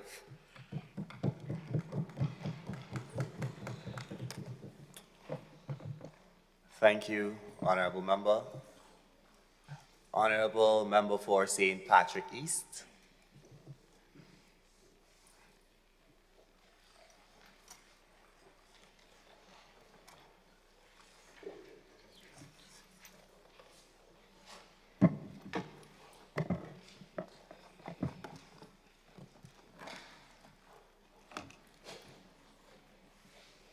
Thank you, Mr. Speaker.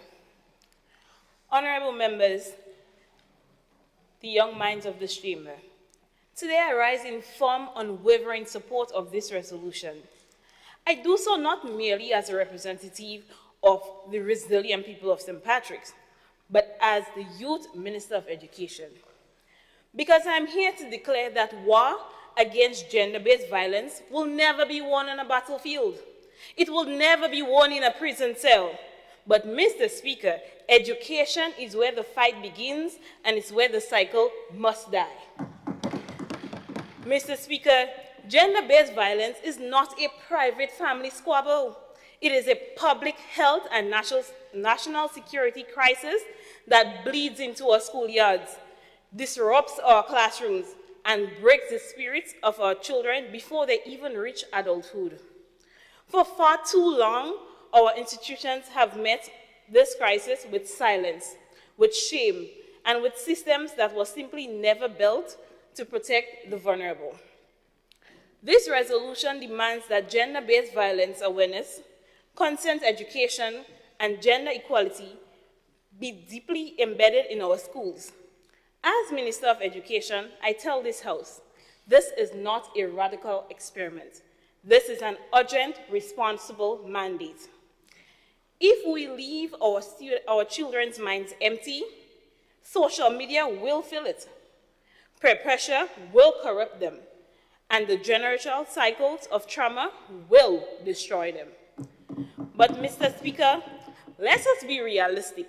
We cannot educate the child for 8 hours a day, only to send them back home or to a community that reinforces violence for the extra 16 hours within that day. Through eradication requires an all-inclusive education ecosystem. Therefore, our ministry will implement 3 definitive structural steps through our CARICOM Health and Family Life Education Framework, extending our reach from the classroom straight into the community. 1. Mandatory consent and digital literacy frameworks. 2. Community and parent-teacher safety academics.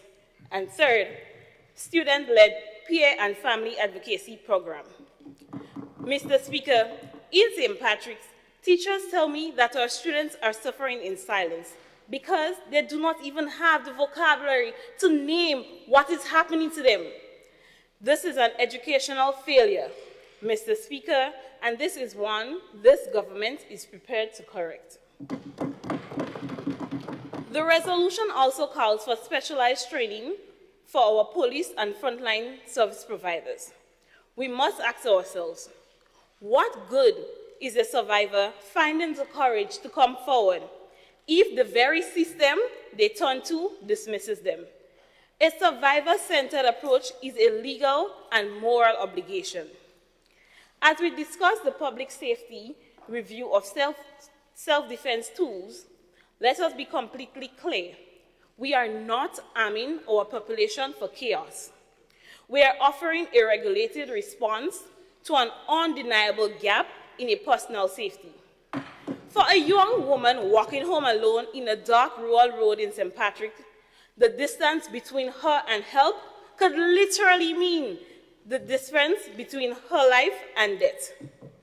With strict legal safeguards and proper training and severe penalties for misuse, modeled after the regulatory frameworks used successfully in Jamaica, legalizing pepper spray is a balanced, life-saving step forward.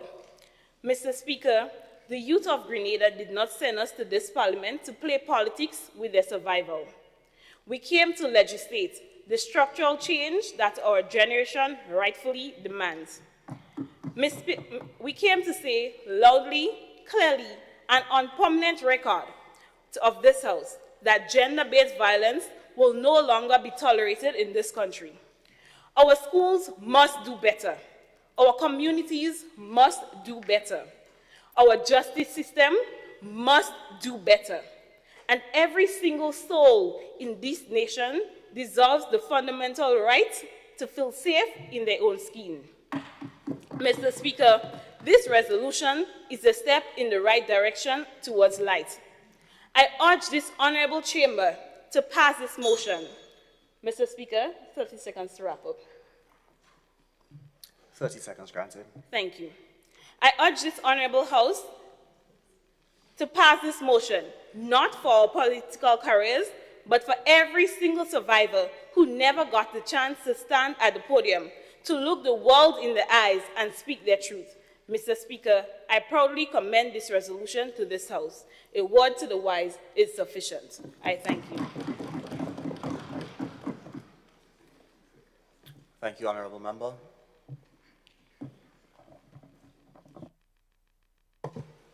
Honourable Youth Member for Carriacou and Petite Martinique.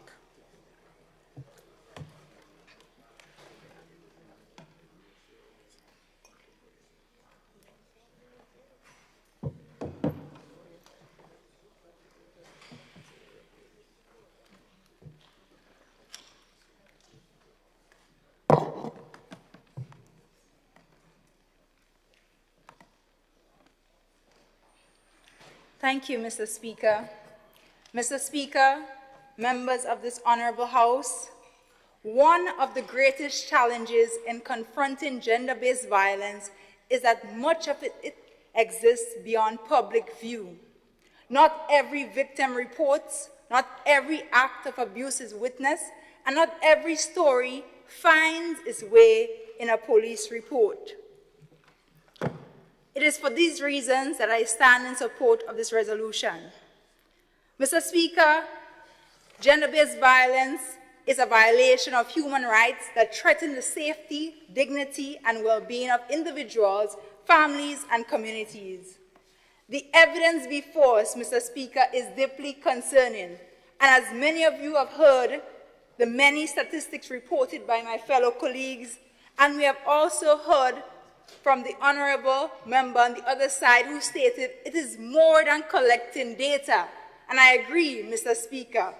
It is what we do with that information, and that's why we have heard the measures and plans we will put forward.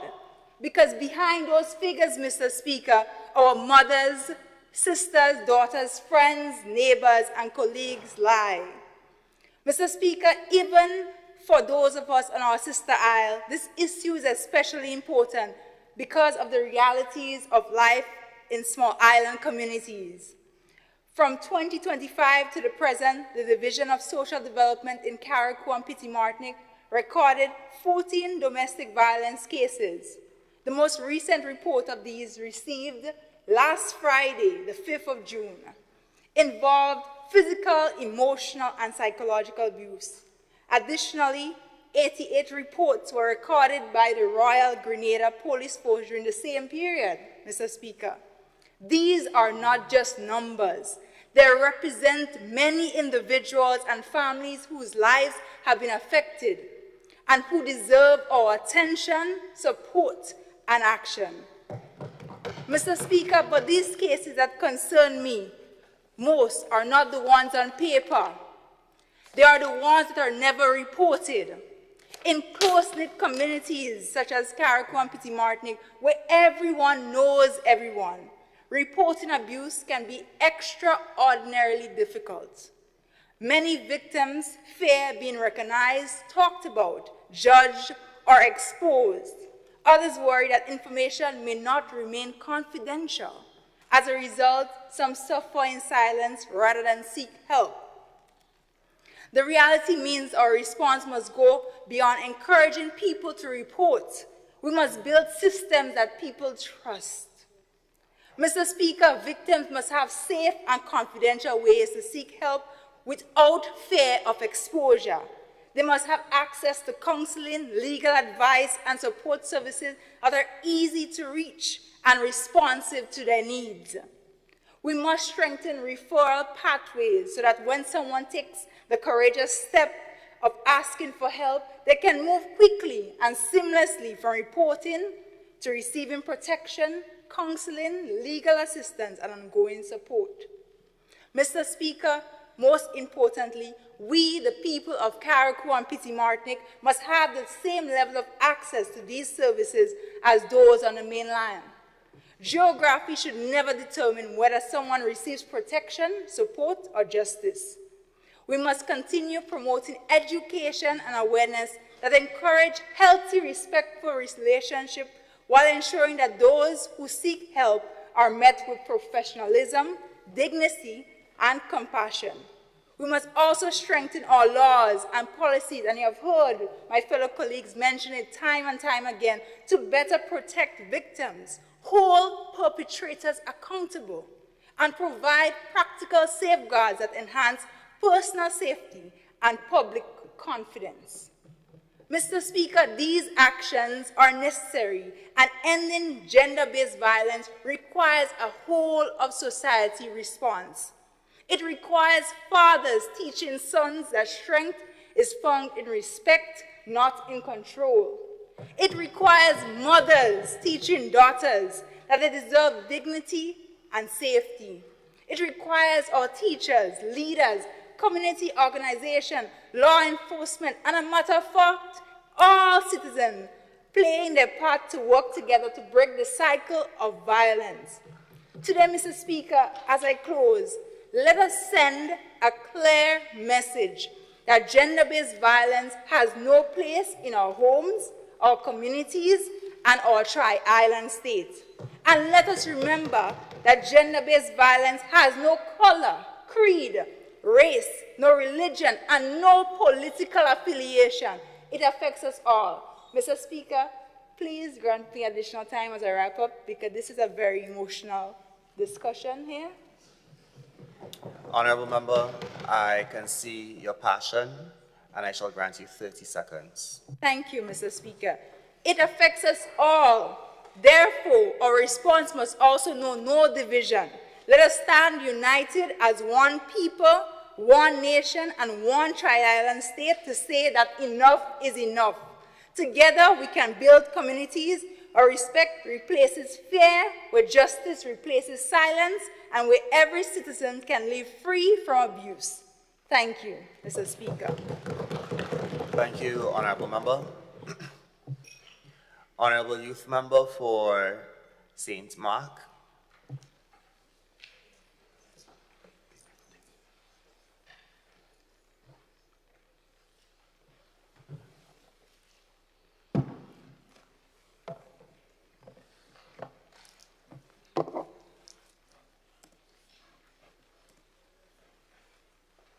Thank you, Mr. Speaker.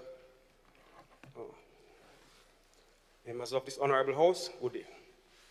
Mr. Speaker, we stand here today because we share the proposer's profound grief for the victims of gender-based violence. We do not stand here to debate the urgency of the crisis, but to improve the efficacy of the proposed response. Mr. Speaker, too long we have heard of persons being attacked and taken advantage of. For too long, we have heard of the deaths and inhumane treatment of persons in our society because of gender-based violence. We always hear about human rights, but what about the rights to justice for the victims of gender-based violence? You may find it funny I ask that question. What am I talking about? They are humans too.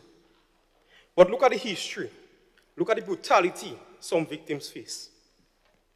Mr. Speaker, if we truly believe in human rights, why are we not protecting them as they deserve?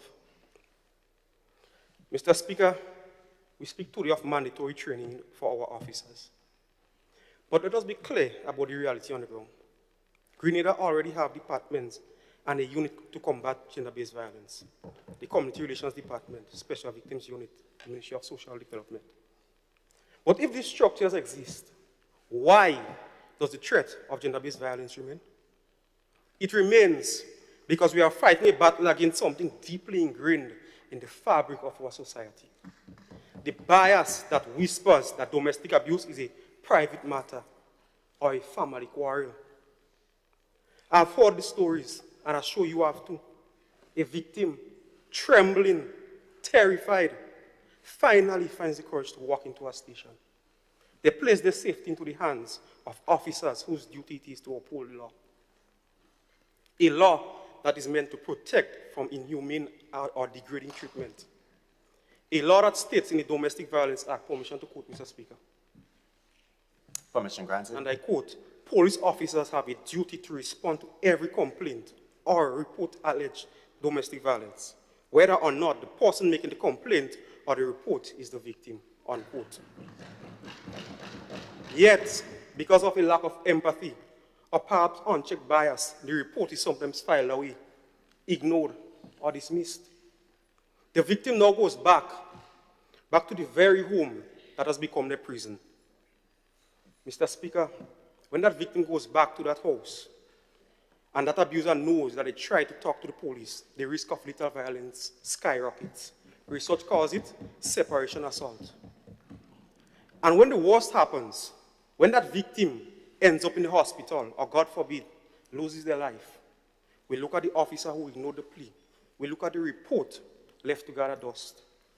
This is a tragedy within our current system. And here's the question that haunts this house. How is that officer being held accountable? Currently, the answer is silence. We sometimes treat the negligence of a public servant as a mere administrative error. But for a victim, it can be a death sentence. Mr. Speaker, if an officer neglects their duty, if they dismiss a plea for help, and the victim is harmed, that officer must be held personally and professionally accountable. No, not just by a warning from a supervisor, but an independent body that treats the neglect of a victim as a breach of public trust. Mr. Speaker, we cannot keep training individuals to be sensitive if we do not teach them that there are consequences for being indifferent. And this brings me to a critical gap in our current strategy. We talk about training the providers, but we neglect to empower the people. We have an ombudsman's office. We have the community relations department. But how many of the victims in the middle of a crisis actually knows how to use these institutions to hold negligent officers accountable? Mr. Speaker, we should not just be training people to do better.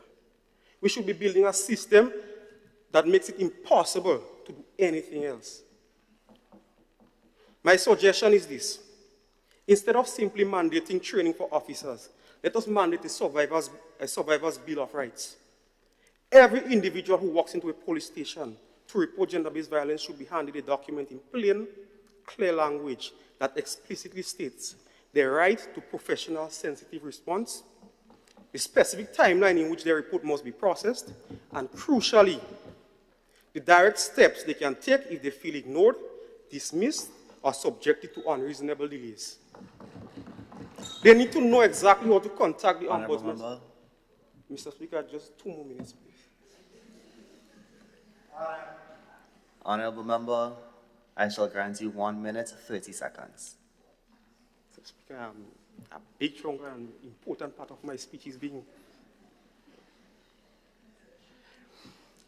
Mr. Speaker, by educating the public on how to hold these institutions accountable, we turn the survivor from a passive victim into an active participant in the justice. Mr. Speaker, training matters. I don't doubt that. Empathy matters. But accountability matters also. Because every time a cry for help is ignored, every time a report gathers dust, every time a victim is told to come back tomorrow, we send a dangerous message that the pain can wait. Mr. Speaker, gender-based violence does not wait. Fear does not postpone for tomorrow. Death does not postpone for tomorrow. And neither should justice. I thank you.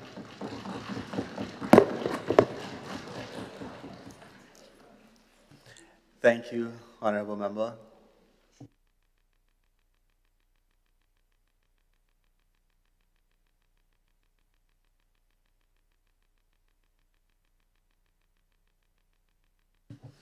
Honorable Youth Member for St. George's South.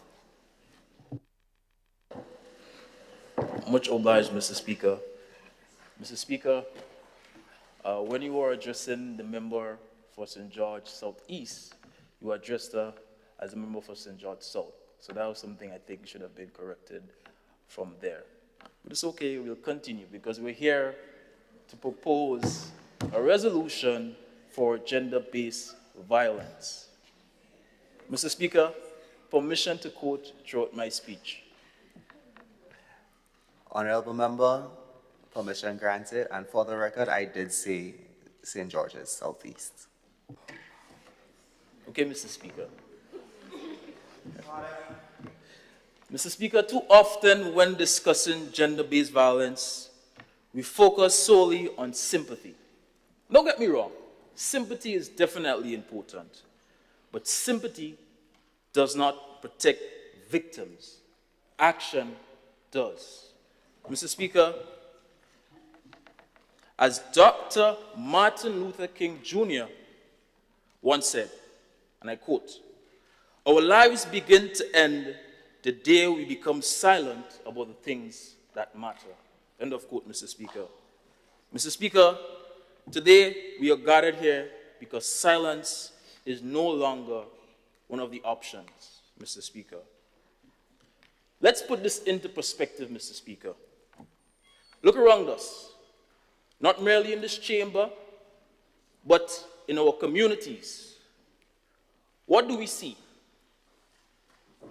I'm certain that many of us have heard, witnessed, and know someone who has been affected by gender-based violence. This is what makes this resolution so timely and necessary, Mr. Speaker. Mr. Speaker, violence like this does not come out of nowhere. There are warning signs, there are reports, there are moments where intervention is possible. So the real question is, what failed before these tragedies occurred?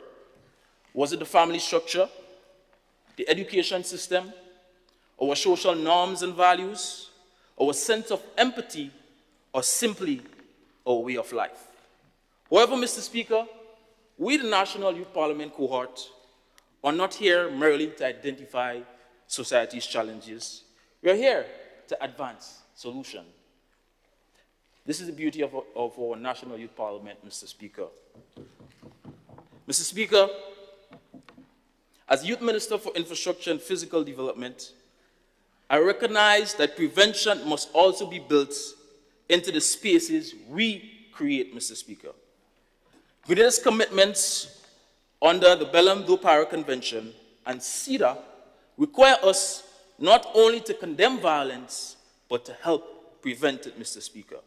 Mr. Speaker, here's my simple solutions. 1, conduct safety audits, improve lighting in vulnerable areas, strengthen safety at transport stops, and ensure public facilities provide safe, private spaces for those seeking help, Mr. Speaker. Mr. Speaker, I was traversing through the community and I saw a vagrant sleeping in a bus shed, Mr. Speaker. And that is something we must definitely have to address in terms of the bus sheds being a safe space, Mr. Speaker. Mr. Speaker, and something that's really dear to my heart, Mr. Speaker, a safer transport system is a critical front line in reducing gender-based violence against all residents of Grenada. Mr. Speaker, transport spaces are not neutral. They can either protect or expose residents, Mr. Speaker. Many children and adults face harassment in unregulated buses, isolated bus stops, and long rural commutes, making mobility itself a risk factor, Mr. Speaker. The solution lies in infrastructure as a safeguard, wallet stops, monitored school routes, and strict codes of conduct for operators. Policy tools such as breakdown checks or background checks for drivers, GPS tracking, and school-linked safe zones can transform transport into a shield rather than a hunting ground, Mr. Speaker. Mr. Speaker, ultimately, mobility equals safe empowerment. It allows citizens to pursue education, training, and community activities. Mr. Speaker, 2 minutes to wrap up my speech, please. Thank you. Honorable member, I shall grant you 1 minute, 30 seconds. Okay, Mr. Speaker. Thank you very much. Mr. Speaker, by embedding protection into transport policy, Grenada can ensure that roads and buses become corridors of opportunity, not corridors of vulnerability, Mr. Speaker. Mr. Speaker, so I leave this chamber with one final question, Mr. Speaker. How many more lives will it take before prevention becomes a priority? Thank you.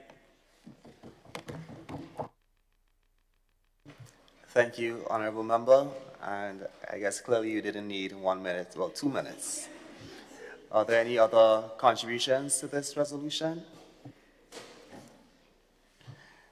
Honorable youth member for the town of St. George.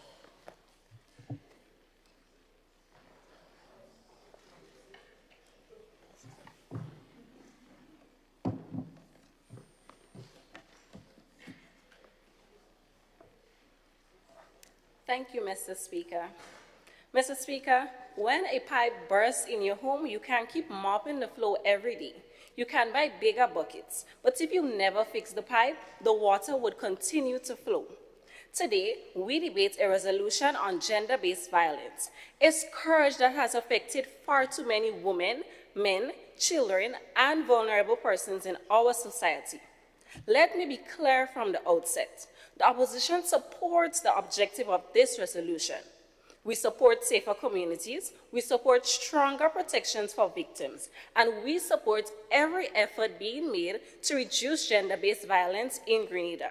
However, Mr. Speaker, support does not mean silence. Specially invited guests, Mr. Speaker, honorable members, good afternoon.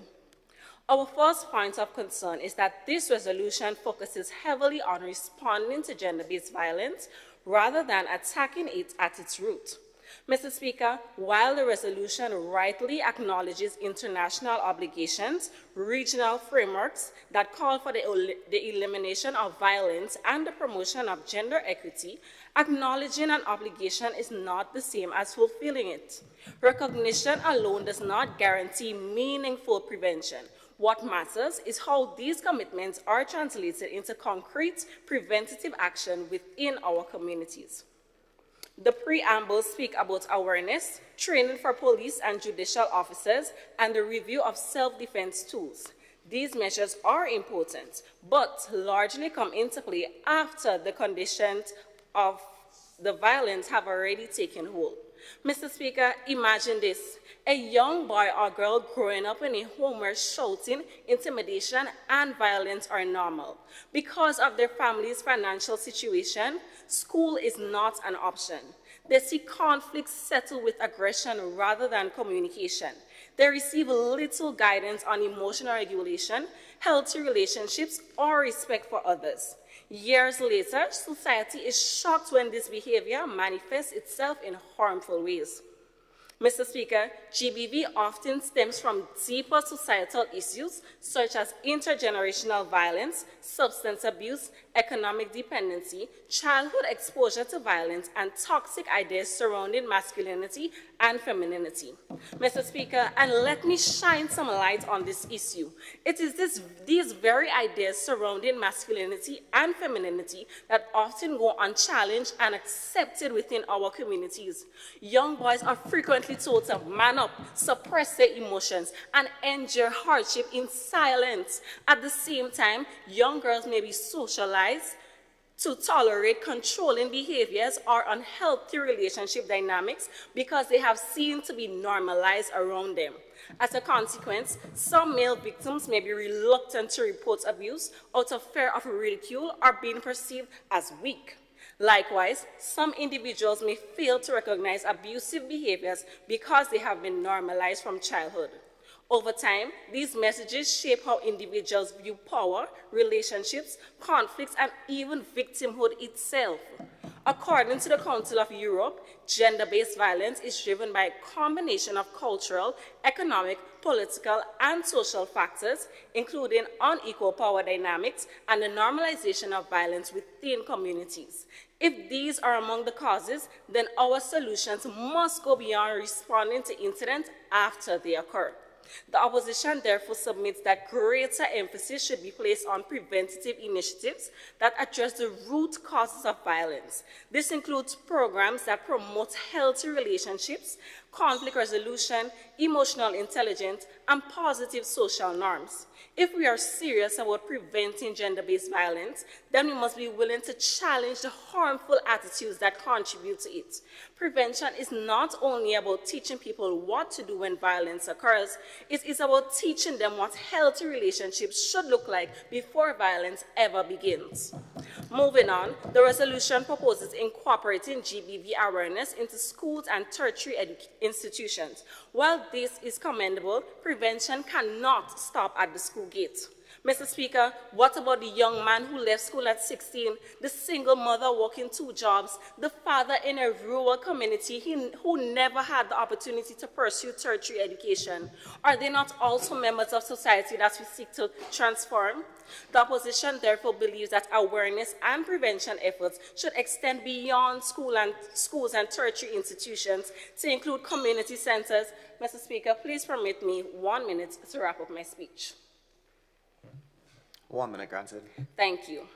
The opposition therefore believes that awareness and prevention efforts should extend beyond schools and tertiary institutions to include community centers, workplace, and public education campaigns. After all, Mr. Speaker, some of life's biggest life lessons are not learned behind a desk.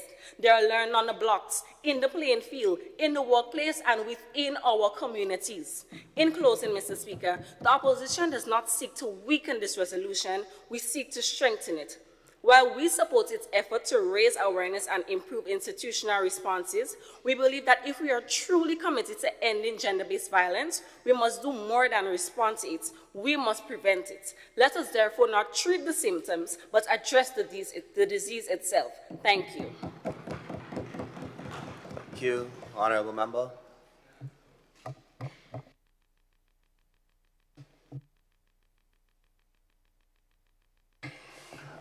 Honorable Member for St. Patrick West. Thank you, Mr. Speaker. Honorable members, members of the gallery, I promise I won't be long, I promise. Mr. Speaker, before I say anything else, I ask only one thing of you. Close your eyes just for a second and picture the hills of our Tri-Island state, the cocoa trees, that smell of nutmeg that hangs in the morning air. Picture the people who get up before the sun does, who work those fields with everything they have, who feed their families and keep this country alive. Now open your eyes and picture that same person carrying a bruise or a maim that they didn't get from farm work. That image should disturb you, and if it does, good. Mr. Speaker, gender-based violence doesn't just wound individuals. It chips away at the very foundation of this country. Our agricultural backbone, our rural communities, our people. And if we are truly serious about protecting Grenada's future, we cannot afford to look away any longer. When most people picture a Grenadian farmer, they don't always picture a woman. Sometimes they don't. But they should. Women are there bending over to pick up nutmegs, tending to livestock, harvesting cocoa, day in, day out, often before anyone else is even awake, Mr. Speaker. And yet, too many of those same women are being driven off the land, not by drought, not by blight, but by violence happening behind closed doors. This is something we absolutely cannot accept, Mr. Speaker. And here is what I propose we must do, collaboratively, of course. Establish farm cooperatives with real built-in GBV support systems, places where a survivor can report abuse without the fear of losing the only livelihood they have. We must guarantee equal access to land leases, credit, and subsidies for women so that abuse never becomes an economic trap she cannot escape. We must place legal and financial aid desks inside agricultural extension offices so that survivors can keep farming, keep living, without their whole world falling apart around them. Mr. Speaker, a good farmer does not wait until the soil is ruined before they protect it. They prepare, they invest, they think ahead. Our young people deserve the same foresight, Mr. Speaker. We need to embed respect and equality training directly into farmer education programs and youth agriculture initiatives. We also need agricultural schools and extension services teaching that no means no, in the same breath as crop rotation and soil care. And we need community campaigns in our farming districts that make one thing crystal clear. Food security and the protection of women are not separate issues. They are the same issue. If we plant these values early, Mr. Speaker, we will harvest something far more valuable than any crop. Think about a woman living up in the hills of my constituency, St. Patrick West. She's far from town, no neighbor close by. And one night, something terrible happens that she cannot manage alone. She picks up the phone. She walks to the nearest person she can find. What happens next, Mr. Speaker, matters more than most of us would even realize. If the person on the other end doesn't know how to listen without judgment, doesn't know how to make her feel like the victim and not the problem, chances are she may not report it again. She may go home. She may stay quiet. And the cycle will keep turning. We cannot let that happen, Mr. Speaker. We must train extension officers, corporate leaders, and rural health workers to recognize abuse and respond with the care and competence it demands. We must equip agricultural institutions with clear referral protocols so survivors are never silenced or pushed out of the spaces they have every right to be in. A farmer with the wrong tool can damage a crop, Mr. Speaker, but a responder without proper training can damage a life permanently. Let's give them both what they need. In conclusion, Mr. Speaker, I didn't come here to rattle off any policy points. I came because I genuinely believe in my heart that this resolution... Mr. Speaker, can I have 5 minutes of a whole nother speech plan here? Honorable Member, while I would love to listen to you for 5 more minutes, I can only grant you 1. Thank you, sir. I didn't come here to rattle off any policy points. I came because I genuinely believe in my heart that this resolution can change real lives in my communities and Grenada as a whole. People I know, as well as families I grew up around. In St. Patrick West, we understand that what it takes to grow something, Mr. Speaker. You prepare the soil, you water it, you protect it from the things that will destroy it, and you are patient because the things worth having don't come overnight. Ending gender-based violence is no different. It starts with education. It grows through training and law reform, and it needs every single one of us tending to it, not just sometimes, but consistently, seriously, and with real love for our people, Mr. Speaker. Grenada cannot harvest prosperity while violence is still poisoning our fields. We need to protect our nation's food security, our rural and urban communities, our men, women, and children. This is how we protect our future, Mr. Speaker. Thank you. All right. Thank you, Honorable Member, for your deliberation.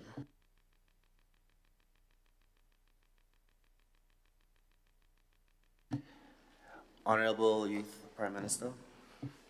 Thank you, Mr. Speaker. Mr. Speaker, I rise today to reply to the points raised by the members on the other side. And I want to begin by making one thing clear. This is by no means an attack on them. This is not an attempt to dismiss their points or their concerns or pretend that they are not important. In fact, Mr. Speaker, many of the concerns that they raised on the other side were valid, necessary, and extremely serious and pertinent to this debate. But what I rise to do here, Mr. Speaker, is to reassure this House, reassure this honorable House, that those concerns, they are heard, and more than that, many of them were already included in the proposed responses advanced by this government side. Mr. Speaker, the members on the other side raised questions about prevention, parenting, men and boys, data, policing, justice delays, self-defense tools, and survivor protection. These are not side issues, you know. These are central issues. But that is exactly the point. The resolution before this House is not a narrow document, but it is a foundation for a coordinated national response to gender-based violence. The members on the other side asked, in effect, who is speaking to the boys? Who is speaking to the men? And who is speaking to those who may become perpetrators if harmful behavior is never challenged early enough? Mr. Speaker, that is precisely why the resolution begins with education, consent, gender equality, and gender-based violence awareness in schools and tertiary institutions. And as our members already made clear, that education would not merely stop at the classroom door, but would stretch out into the communities as is necessary. Our families, our churches, our youth spaces, and every environment where young people are seen, heard, and shaped. We are not waiting until a young man becomes violent before we speak to them. We are saying that the conversation must begin before the violence, before the police report, before the court matter, and of course, before the damage becomes generational. Mr. Speaker, leadership in the home was never meant to be dominant. It was never meant responsibility over responsibility, sacrifice over protection, over love. Any person who uses that strength and that power, that authority or that position to harm another person has departed from that standard entirely. That is why our approach is not simply about punishment after the violence occurs, but about prevention before the violence begins. So yes, Mr. Speaker, we must and we will speak to the boys. We must and we will speak to the young men. We must speak to the fathers, the brothers, the parents, the coaches, teachers, pastors, and community leaders. But we must do so through a coordinated framework, not as a disconnected afterthought. We cannot simply tell young men what to become. We must show them what respect looks like, what self-control looks like, what accountability looks like, and what strength looks like when it is used to protect rather than intimidate. Mr. Speaker, the members on the other side raised some concerns about the home being the first place where values are formed. The government agrees wholeheartedly, but I must respectfully remind this Honourable House that the point was already addressed by my youth MP for St. Patrick East, who spoke about parental training, family education, and stronger guidance within the home. The government is not choosing between the school or the home. The government is not doing that at all. We, the government, are saying that prevention must begin in the classroom while being reinforced in the family, the church, the community, and every single space where youth are going to learn how to treat one another. Mr. Speaker, the members on the other side also raised concerns about the issue of self-defense tools. And again, the government agrees that caution is necessary. But that caution is already built into the resolution. The motion does not and would never call for reckless access, uncontrolled distribution, or emotional decision-making. The resolution calls for a public safety review of existing laws and the possible expansion of approved self-defense tools with safeguards against misuse and penalties for unlawful possession or abuse. To me, Mr. Speaker, that is by no means a careless approach. That is a responsible approach. It says, examine the law, assess the risks, define the rules, consider who should and would access these tools, then decide what safety guidance should apply, and ensure that any approved measure strengthens personal safety without weakening public order. On data, Mr. Speaker, the members on the other side are 100% right to say that data without action is just numbers. But again, that specific point strengthens the resolution. We do not need data for decoration. We need data for direction. We need to know where these cases are happening, I agree. Where reports are not being made, I agree. Which age groups are most being affected, which communities need targeted intervention, how long survivors wait for justice, how many cases are withdrawn, and where confidence in the system is breaking down. We agree, Mr. Speaker. Mr. Speaker, if one community is disproportionately affected, support must be targeted there. If one age group is more vulnerable, prevention must be designed with them in mind. If one institution is failing our survivors, that institution must be strengthened. Evidence must guide our action. Data must and will guide our response. The objective is not merely to counter the harm that is being done, but to prevent it, interrupt it, and respond to it more effectively. We, the members on the government, welcome that aspect, Mr. Speaker. That is why our strategy is based on coordination. Education will address prevention. Health and social affairs will address care, counseling, referrals, and survivor support. Legal affairs, law enforcement, and judiciary addresses accountability, training, procedures, and justice. Finance considers sustainability. Infrastructure considers safer public spaces. Youth development mobilizes young people. Agriculture and rural development ensure rural communities are not left out. And Carriacou and Petite Martinique affairs would ensure that our sister islands are and always will be included in the same national standard of success, access, and protection. Mr. Speaker, this is by no means one ministry giving a speech and hoping that the problem would disappear. This is a connected and interwoven response. The members on the other side also raised concerns and serious concerns about how domestic violence is sometimes treated when it reaches the system. They speak about victims feeling dismissed, delayed, or discouraged. On that point, again, the government fully agrees. No report of domestic violence should be treated just as a family matter. Once a person comes forward, the response must be serious. It must be timely, professional, and humane. This is exactly why we, Mr. Speaker, through the resolution, is calling for mandatory specialized training for the police officers, judicial officers, and frontline service providers. A survivor-centered system must know how to respond to the first report, not with disbelief, carelessness, or delay, but with urgency, sensitivity, and accountability. Mr. Speaker, on justice delays, the members on the other side were right that justice delayed can feel like justice denied. Survivors should not have to wait endlessly while their lives remain suspended in uncertainty. Where there are bottlenecks, they will be reviewed. Where capacity is limited, it will be strengthened. And where procedures re-traumatize survivors, they will and must be corrected. So, Mr. Speaker, let us be clear. The government's answer is yes. Yes, we will speak to the boys. Yes, we will strengthen the families. Yes, we will support the parents. Yes, we will use data to guide action. Yes, we will take domestic violence reports seriously. Yes, we will aim to reduce delays in the justice system. Yes, we will review self-defense laws responsibly. Yes, we will protect survivors. And yes, we will strengthen accountability. But these are not arguments against the resolution. These are arguments for why the resolution must pass. Mr. Speaker, the motion creates room for education, prevention, survivor support, institutional training, legal review, data-driven policy, parental education, men and boys engagement, public safety reform, and whole of a societal response. The government's position is simple.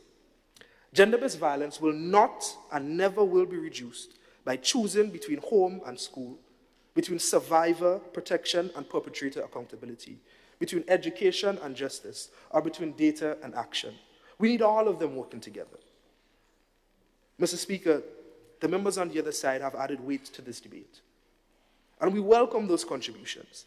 But since their concerns have already been heard, addressed, and in many cases, Mr. Speaker, added to the speeches that the members of the government already spoke about, I trust that when the time comes and you ask the question, the members on the other side say the right thing and say, aye. Thank you, Mr. Speaker. Thank you, Honorable Member. Honorable Members, the question is that the following resolution be agreed. Whereas gender-based violence, which includes domestic abuse, sexual harassment and assault, as well as digital violence, remains a pervasive violation of human rights affecting women, men, and children across the Caribbean. And whereas gender-based violence undermines social cohesion, public health, and economic development while perpetuating cycles of trauma and inequality. And whereas international obligations and regional frameworks call for the elimination of violence and the promotion of gender equity. And whereas the youth are key agents of change in advocating for safer communities, equitable relationships, and stronger institutions, be it resolved that schools and tertiary institutions incorporate gender-based violence awareness, consent education, and gender equality into their curricula. Be it also resolved that police officers, judicial officers, and frontline service providers in Grenada receive mandatory specialized training to ensure gender-based violence cases are handled with sensitivity, fairness, and a survivor-centered approach. Be it further resolved that the Government of Grenada conduct a public safety review of existing laws governing self-defense tools and expand the list of approved self-defense tools, including, but not limited to, pepper spray, with appropriate safeguards against misuse and clear penalties for unlawful possession or abuse. As many as are in favor that the resolution be agreed, say aye. Aye. And those of the contrary opinion, nay. I believe the ayes have it. The ayes do have it. The resolution has been agreed.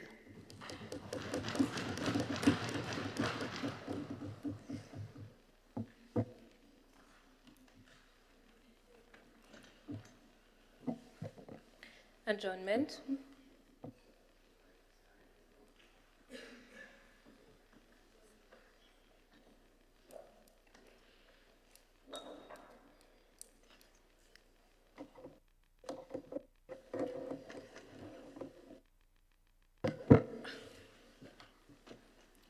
Honorable Youth Member. Thank you, Mr. Speaker. I rise during the adjournment to highlight some of the spaces available in Grenada where victims, witnesses, and even perpetrators of gender-based violence can seek support, intervention, guidance, particularly for our young people. You see, the faces that we now see as the victims or the perpetrators are faces just like ours. It is no longer older adults that we know. So it's important that we know where we can get support. We know where change can happen. The Royal Grenada Police Force remains one of the primary avenues for reporting incidents of gender-based violence. Particularly, Special Victims Unit and Community Relations Department deals with such cases in-depthly. Community policing is now a fully established department within the Eastern Division. This includes the police stations of Grenville, Birchgrove, and St. David. When you see these officers out in your communities, engage them. They may play a little football with the boys in the park. They may rappel with those on the block. The officers doing community policing are not only there to enforce the law, but also to build relationships, provide support, and connect persons with services that they need. The Ministry of Social Development, Community Development, and Housing also provides a range of support services through its various departments. We have the Psychosocial Unit, the Social Development Unit, the Men's Bureau, the Housing Unit. These departments can assist with counseling, temporary housing, financial assistance, referrals, and other forms of support. The Men's Bureau also implements programs such as Boys to Men, which seeks to promote positive values, responsibility, and healthy relationships among young men transitioning from boyhood to manhood. We have the Legal Aid and Counseling Clinic, who offers legal assistance and programs such as Alternatives and Man-to-Man, which are also behavior modification programs. And they also deal with addressing anger management. There is also a national program called Stop and Think. It's a behavior modification program led by Dr. Nils Chaitan in partnership with the Ministry of Mental Health. This program works with individuals of all ages and has shown great results not only here in Grenada, but across the region. For our young people, the Ministry of Youth also has a social care unit which provides counseling and support services for those navigating personal, family, social, and emotional challenges. Importantly, the majority of these spaces and services are free of charge, ensuring that support remains accessible to those who need it most. Mr. Speaker, in closing, I'll make a special appeal. We need survivors to tell their stories. And we also need former perpetrators who have changed to tell theirs. To the survivor who has remained silent, your story matters. Your voice matters.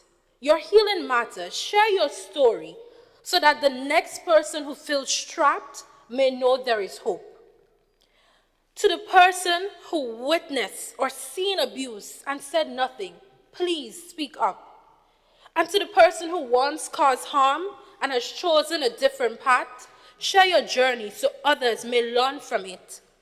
For if violence can be learned, it can be unlearned. Let us leave this chamber committed not only to passing resolutions, but to transforming lives, strengthening families, and building a Grenada where every person can live free from fear, abuse, and violence. Thank you. Thank you, Honourable Member. Honourable Youth Prime Minister. Mr. Speaker, I rise to move a motion that this House be adjourned, sine die. Honourable members, the question proposes that this House be adjourned, sine die.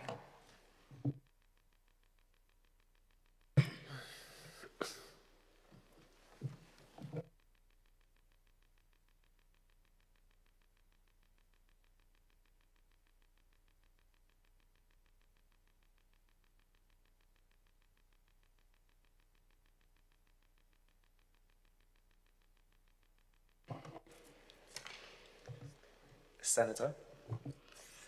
Thank you, Mr. Speaker. Mr. Speaker, permit me to, I think she left, but for the record, recognize the President of the Senate, a woman who has tirelessly throughout her lifetime advocated for the motion that is put forward before this Honorable House. And I wish to place on record our sincere thanks for the fight that she has been fighting for young women across our state. Madam President, Mr. Speaker, I apologize. It's the senator in me. I apologize. Mr. Speaker, I also wish to say a special thank you for everyone who's present here today on behalf of the Ministry of Youth and Sports. This motion put forward before this Honorable House is not just timely, but rather important, especially given the statistics, the unfortunate statistics that we have been dealing with this year from the heinous crimes met by our young women, Mr. Speaker. And so I thank you all for advocating. Every presentation that you made here today is a form of advocacy against gender-based violence. Mr. Speaker, I almost said President again. Mr. Speaker, I also wish to use this opportunity to make a clarion call and to put forth a mandate to every youth parliament in here, including those strangers in the gallery who are, I believe some of them are our youth parliamentarians in training at the parish level. The latter part of the motion speaks to self-defense training and so on. And so I am taking this opportunity, after listening to all of the presentations here today, to say that, one, I would like to see real action coming from this debate and not just another presentation. And what I mean by that is simply, I am expecting to see a joint effort, a collaborative effort with a draft policy coming before. As the youth government, I am expecting a draft policy from you to the government of Grenada reflecting what you wish to see as it relates to gender-based violence. Too often, our young people, we asked, and I'm saying we're asked to give us a seat at the table. We get a seat at the table. It is an opportunity for us to show that we belong at the table. I want to see in that policy, that draft policy or that proposal, the combined data and the research. And I also want to see emanating from that a couple zonal projects. Now, I listened to the constituency reports that you've all been given, and I'm really proud of the efforts that you are doing in your individual constituency. So I am also putting forward a call to see zonal projects on self-defense. So we can have the eastern zone, the northern zone, the southern zone, the western zone coming together and undertaking an initiative like that. Do I have the ayes having it? Yes, great.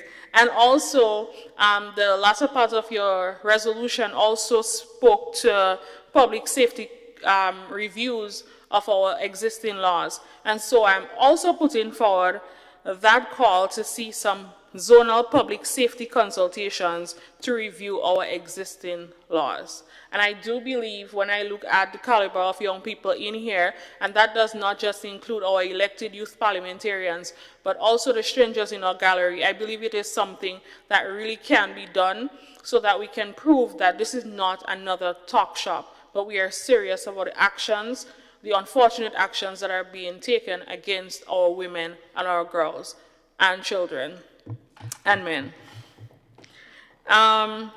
Mr. Speaker, in closing, I also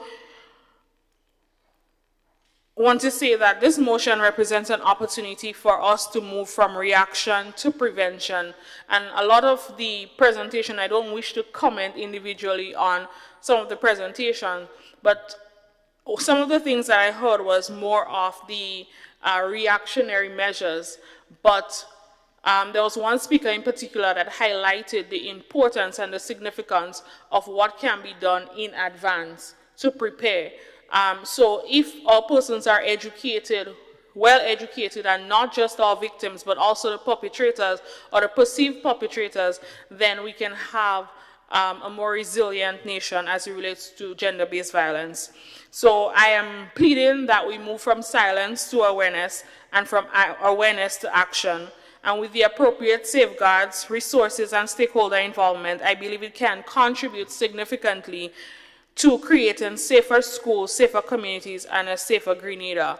And just to use one of my favorite lines that I heard here today, not to be biased because I am from St. Patrick West, but that presentation stood out to me, particularly that line that says, food security and the protection of women are not separate issues. And that is something that will be stuck in my mind going forward as a reminder of why we do what we do and the fight that we continue to fight. So thank you, everyone, and I hope that we continue to advocate against gender-based violence. Thank you, Senator.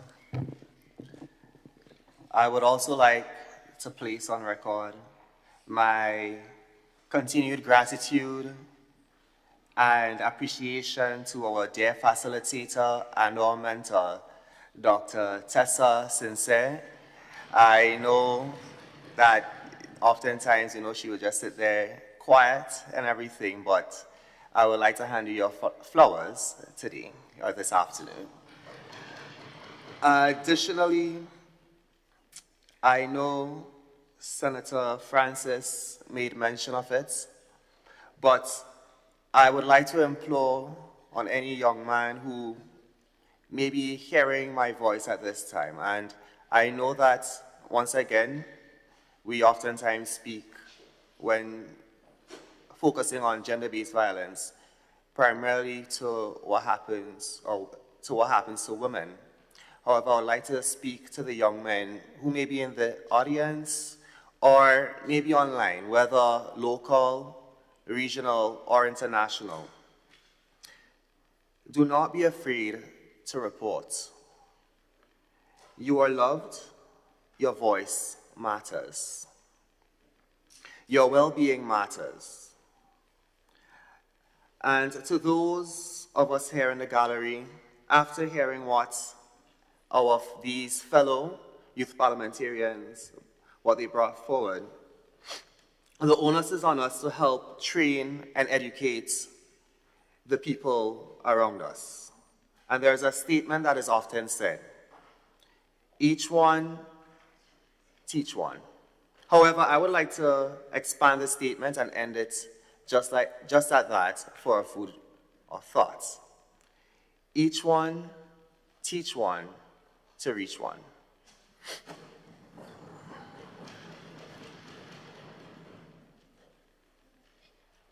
Is there anyone else that would like to speak at the adjournment? If not, honorable members, the question proposed is that this honorable house stands adjourned, sine die. As many as are of the opinion, say aye. Aye. And those of the contrary opinion, nay. I think the ayes have it. The ayes do have it. This house stands adjourned, sine die.